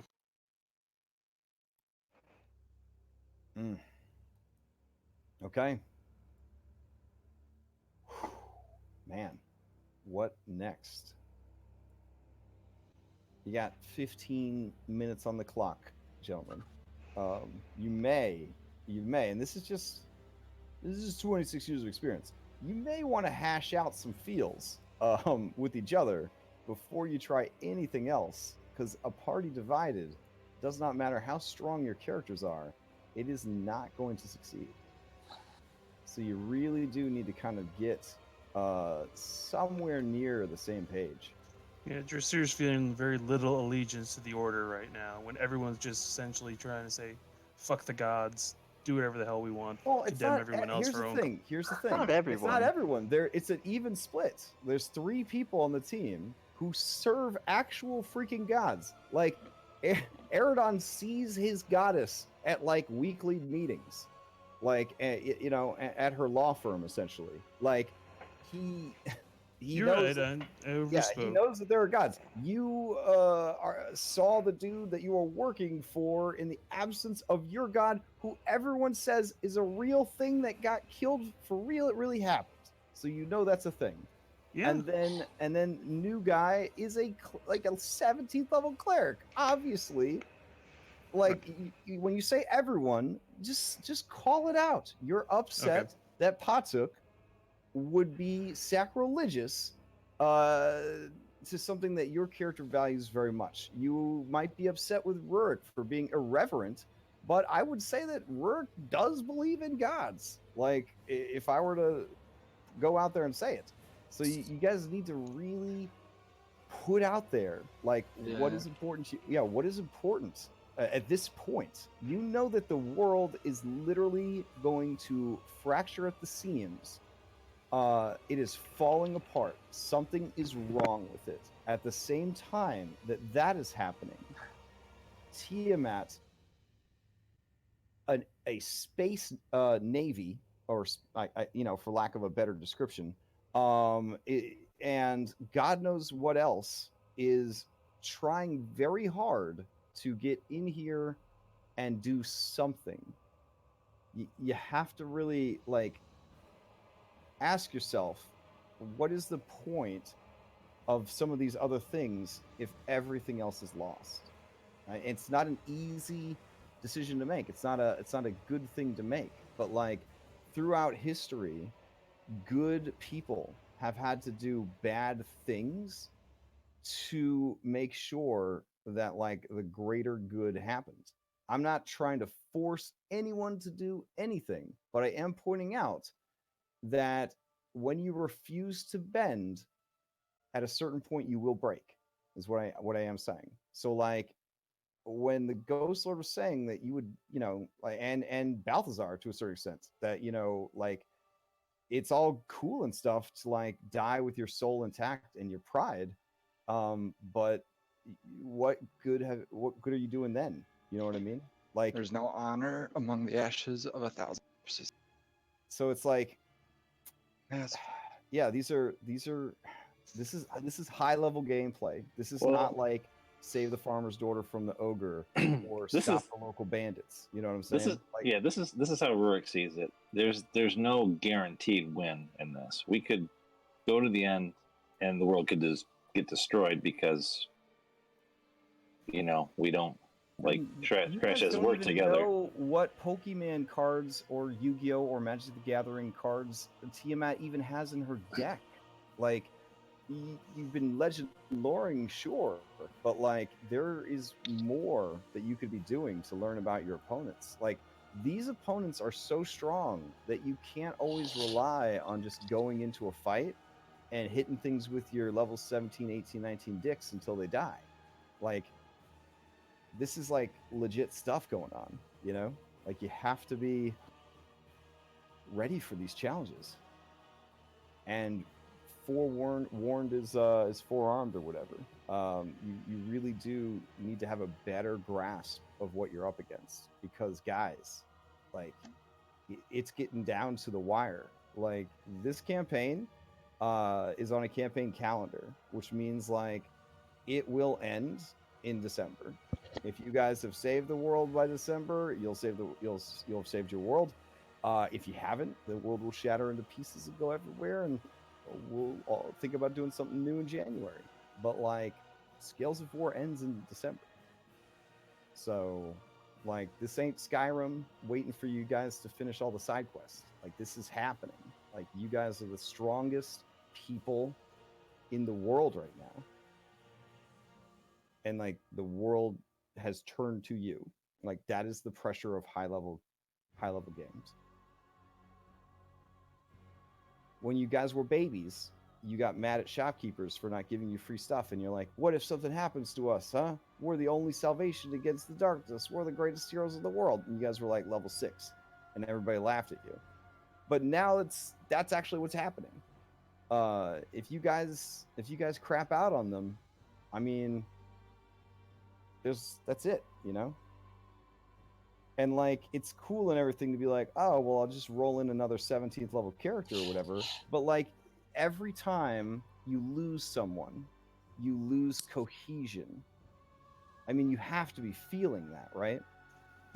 Yeah, there's very little cohesion in this group. Your characters' lives matter.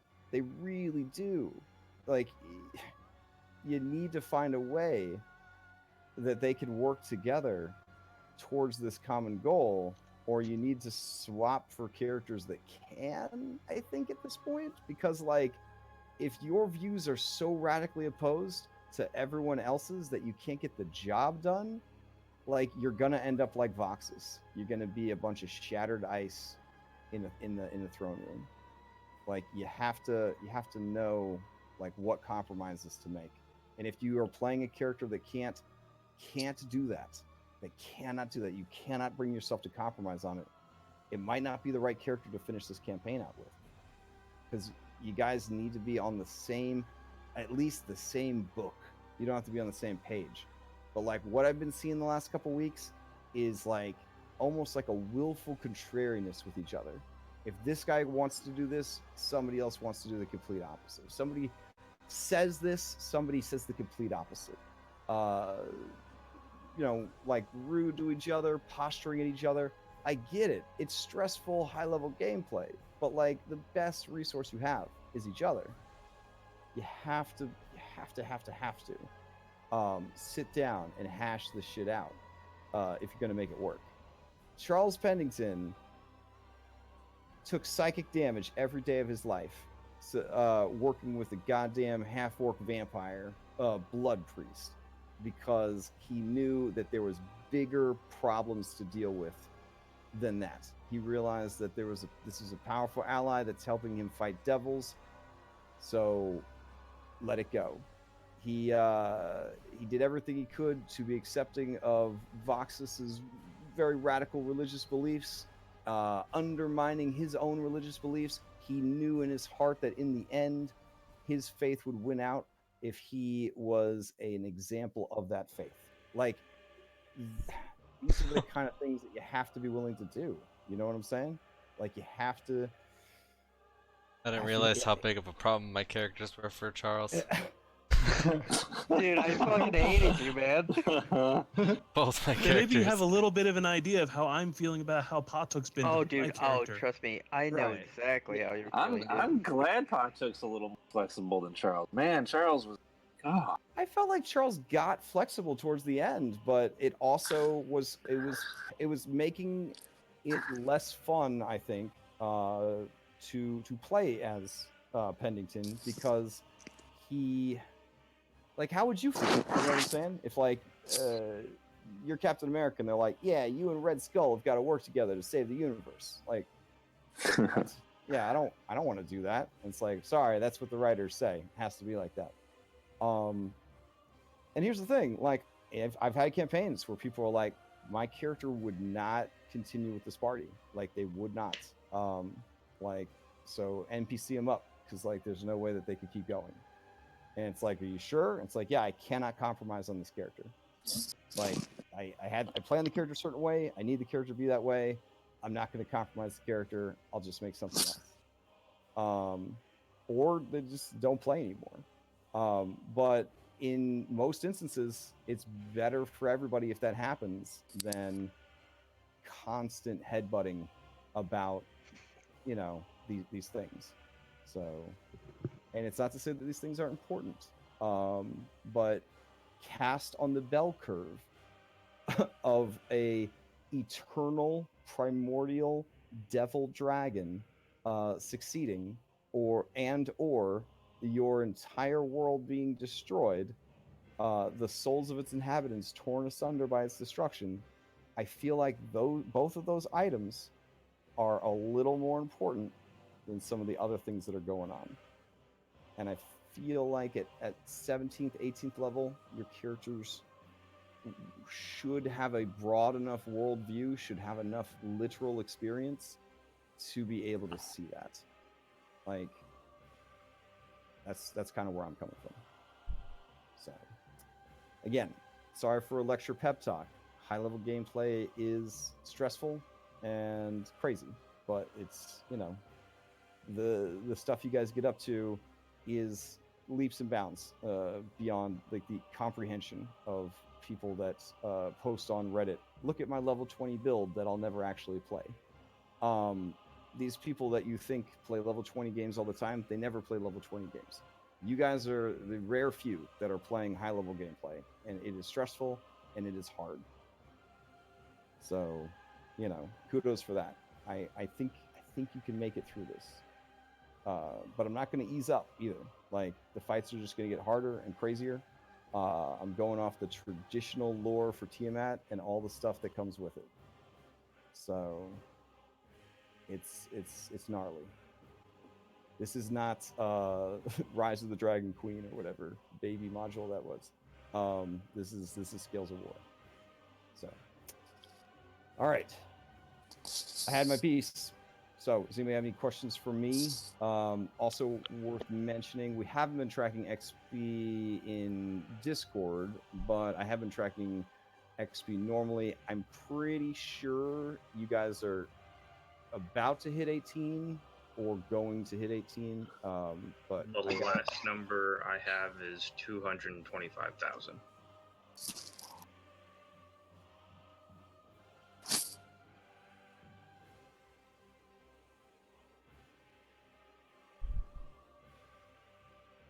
Right. Okay. Yeah. So you may be hitting 18 between now and next week. You may not. So just kind of keep that in mind. Because again, there is XP for role playing, and even if you role play and don't get the optimal outcome of that role play, you still role played. So role play is definitely a participation trophy situation. You're going to get XP for role playing even if it turns out poorly. So, do you guys have any questions for me regarding the game, regarding moving forward, any of that stuff? No. Nope. All right. As always, you can hit me up on the chat, and if you have any questions or concerns or anything like that, I would definitely take some time in chat this week to get organized and figure out your next move. If you really don't have a plan, right? If you don't have your own plan to suggest, I feel like maybe just don't say anything and vote on one of the plans that is suggested, because naysaying is like basically the opposite of productive. People work hard to come up with a plan and submit it. You could just say, hey, I like this plan better, or hey, I have this plan of my own. But to not have anything to contribute except being like, these plans suck, nobody likes to hear that stuff. So even if they all suck, a plan is better than just standing around in a parking lot trying to figure out what to do next. So, alrighty. With that, I guess we will adjourn for the week. I have maps ready for, I believe, most of the written encounters for the rest of Scales of War. I like